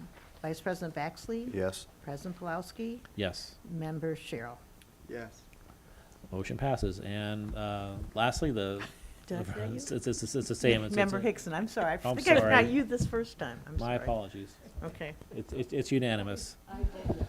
It's unanimous. 12.4 is a similar resolution levied for the year 2025 to pay debt service on general obligation bonds, alternative revenue source, Series 2024A of our school district in Champaign County, Illinois. So it's the same thing, but for the bonds we purchased in 2024 mostly for the sixth grade center. Is there a motion for the floor? So moved. Second. Roll call, please. Okay, I'll get it right this time. Member Jones? Yes. Member Langendorf, yes. Vice President Baxley? Yes. President Pulowski? Yes. Member Cheryl? Yes. Member Hickson? Yes. Member Marabou? Yes. Motion passes, all seven. 12.5 is a district discipline improvement plan, which was presented earlier this evening. Is there a motion for the floor to approve the district discipline improvement plan? So moved. Second. Any further questions, comments, or discussion? Let's do a roll call. Member Langendorf, yes. Vice President Baxley? Yes. President Pulowski? Yes. Member Cheryl? Yes. Member Hickson? Yes. Member Marabou? Yes. Member Jones? Yes. Motion passes. 12.6 is a facilities maintenance grant that was presented earlier this evening. No, sorry. This is a maintenance grant for the energy efficiency project at King. You give Frank a little context for us, Randy? Sure. Maybe. Oh, it's on. Okay. Yep. This is to inform the board of a proposed project at Martin Luther King School, partially funded by the facilities maintenance grant to improve the energy efficiency and address the failing mechanical components. This is a priority item from the 10-year survey, meaning it must be done within 1 year of the new survey. So we have to do it this year. This project is scheduled, or isn't scheduled, but we hope to begin June or early July and expected to be completed by early August to minimize disruption to the school operations. The primary scope of the work includes replacing 5 variable frequency drives at a total cost of $81,000. The existing rooftop variable frequency drives are not functioning properly and appear to have sustained weather-related damage, which leads us to believe that the current insulation and equipment were not properly weather rated, contributing to premature failure and inefficiencies. An additional component to the project involves replacing all existing fiberglass insulation with new isoboard insulation and installing new aluminum jacketing. It was also discovered that the duct penetrations were not properly flashed. This will be corrected as part of the project at with the cost of this portion of the project being $23,000. The final phase of the project includes replacing insulation and jacketing on each unit at a cost of $6,000. The total cost of the project is $110,000. We will use the school maintenance grant of $50,000. That's what we're going to apply this grant, or apply the grant to, would be this project. So a total of out-of-pocket cost would be $60,000 to the district. And these improvements will increase the system reliability, protect equipment from future weather damage, improve energy efficiency, and extend the lifespan of critical mechanical systems at Martin Luther King School. Thank you for that context, Randy. Is there a motion for the floor? So moved. Second. Been moved and seconded. Are there any further questions, comments, or discussion on this item? Roll call, please. Vice President Baxley, Yes. President Pulowski, Yes. Member Cheryl, Yes. Member Hickson, Yes. Member Marabou, Yes. Member Jones, Yes. Member Langendorf, yes. Motion passes. Our last action item of the evening is the UHS automation system, which was presented earlier this evening by Randy. Is there a motion for the floor? So moved. Second. Been moved and seconded. Any questions, comments, discussion? Roll call, please. President Pulowski, Yes. Member Cheryl, Yes. Member Hickson, Yes. Member Marabou, Yes. Member Jones, Yes. Member Langendorf, yes. Vice President Baxley. Yes. That's it for our action items. There is a call for a future executive meeting at 2 o'clock at central office for the purpose of student discipline. January 23rd is Friday afternoon at 2 o'clock. Thank you for the 4 of you who are able to do that during the day. Superintendent's report. Okay, so this first slide is what I was referencing earlier. This was our first year doing a kind of a career pathway event for the 8th graders who will be 9th graders next year to help them with the elective course offerings before they have to choose their courses. So as board members know, we did have some incidents last year where we had some low enrollment in some of the elective courses. And so to remediate that, the CTE teachers and the CTE department and the art department collaborated, and they came over 3 different times on last week, 3 different periods of the day, and the students came down on team with their teachers and walked through several different stations. So as you can see, we had a welding station. We had several art classes that students could experience and learn more about, some of the business and technical classes. So it would be way more meaningful now when these 8th graders sit down with their families. It was the day before 8th grade curriculum night too. So they did this event at the middle school, and then the next day they were able to go with their families to hear more about the courses that they were going to be signing up for. So this was a very successful event. I think it'll be something that we continue to do every year. The students were excited and very engaged. I think the staff members really planned some very creative, hands-on activities for the 8th graders to really just have better decision-making in terms of the classes that they want to sign up for next year. Next slide. Theater standout. So I think our student ambassadors talked about this too, but we want to congratulate Brooklyn. This is a really big deal, the fact that she was able to audition and be selected to the All-State Improv Cast for the Illinois High School Theater Festival. So it's like a weekend event. They audition in the morning, and then they're selected and get to stay and participate in performances throughout the rest of the day and the evening. So we congratulate her, and really excited that she was able to do this. I think the theater teacher said they've only ever had one other student who has had the opportunity to do this. So really exciting. And Polar Plunge. So all of you who know teachers and have staff members that you're connected to, I am sure you're going to hear more about the opportunity for you to donate and help them raise money for the Special Olympics of Illinois. The UHS started doing their own school Polar Plunge, I think last year or year before last. Yeah. And so that is back. So this is a great photo of some Urbana High School students who will do that, who did it last year rather. And then it will happen on February 27th at the high school. They use a big pool, and the students just kind of jump in and out, and the staff members that do it do the same. And so any money that you donate will go to Special Olympics Illinois for the UHS team. Attendance. So Mrs. Webster and Dr. Nance talked about this earlier in regard to the Every Student Every Day campaign that was kicked off by the Community Coalition. And so they've created a logo. They have a really cute little jingle. I can't wait to hear Dr. Nance's new version of the song that is out there. But all of it is in fun, but also with a real purpose to make sure that we're engaging our community around the importance of regular school attendance. It's a powerful way for our families, our schools, and our community to work together. We have been asking for our T-shirt Sherry. So Mrs. Webster and I got a sweatshirt the day they came to take our picture, and we haven't seen anything since. And so we've been asking.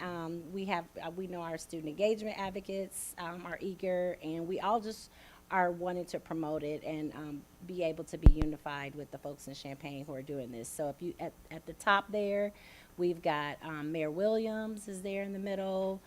His chief officer, Mr. White, is next to him, and then Chief Boone from the police department. So we are kind of the representatives for Urbana, and we're trying to make sure we get more folks involved and representing us in this initiative as well. So, and that's it. I think there's a series of FOIAs that were published in our agenda that were all processed as typical. The chair would then entertain a motion to adjourn. So moved. Second. All in favor, say aye. Aye. Go home. All right, we'll see everybody in 2 weeks. Thank you. Yes.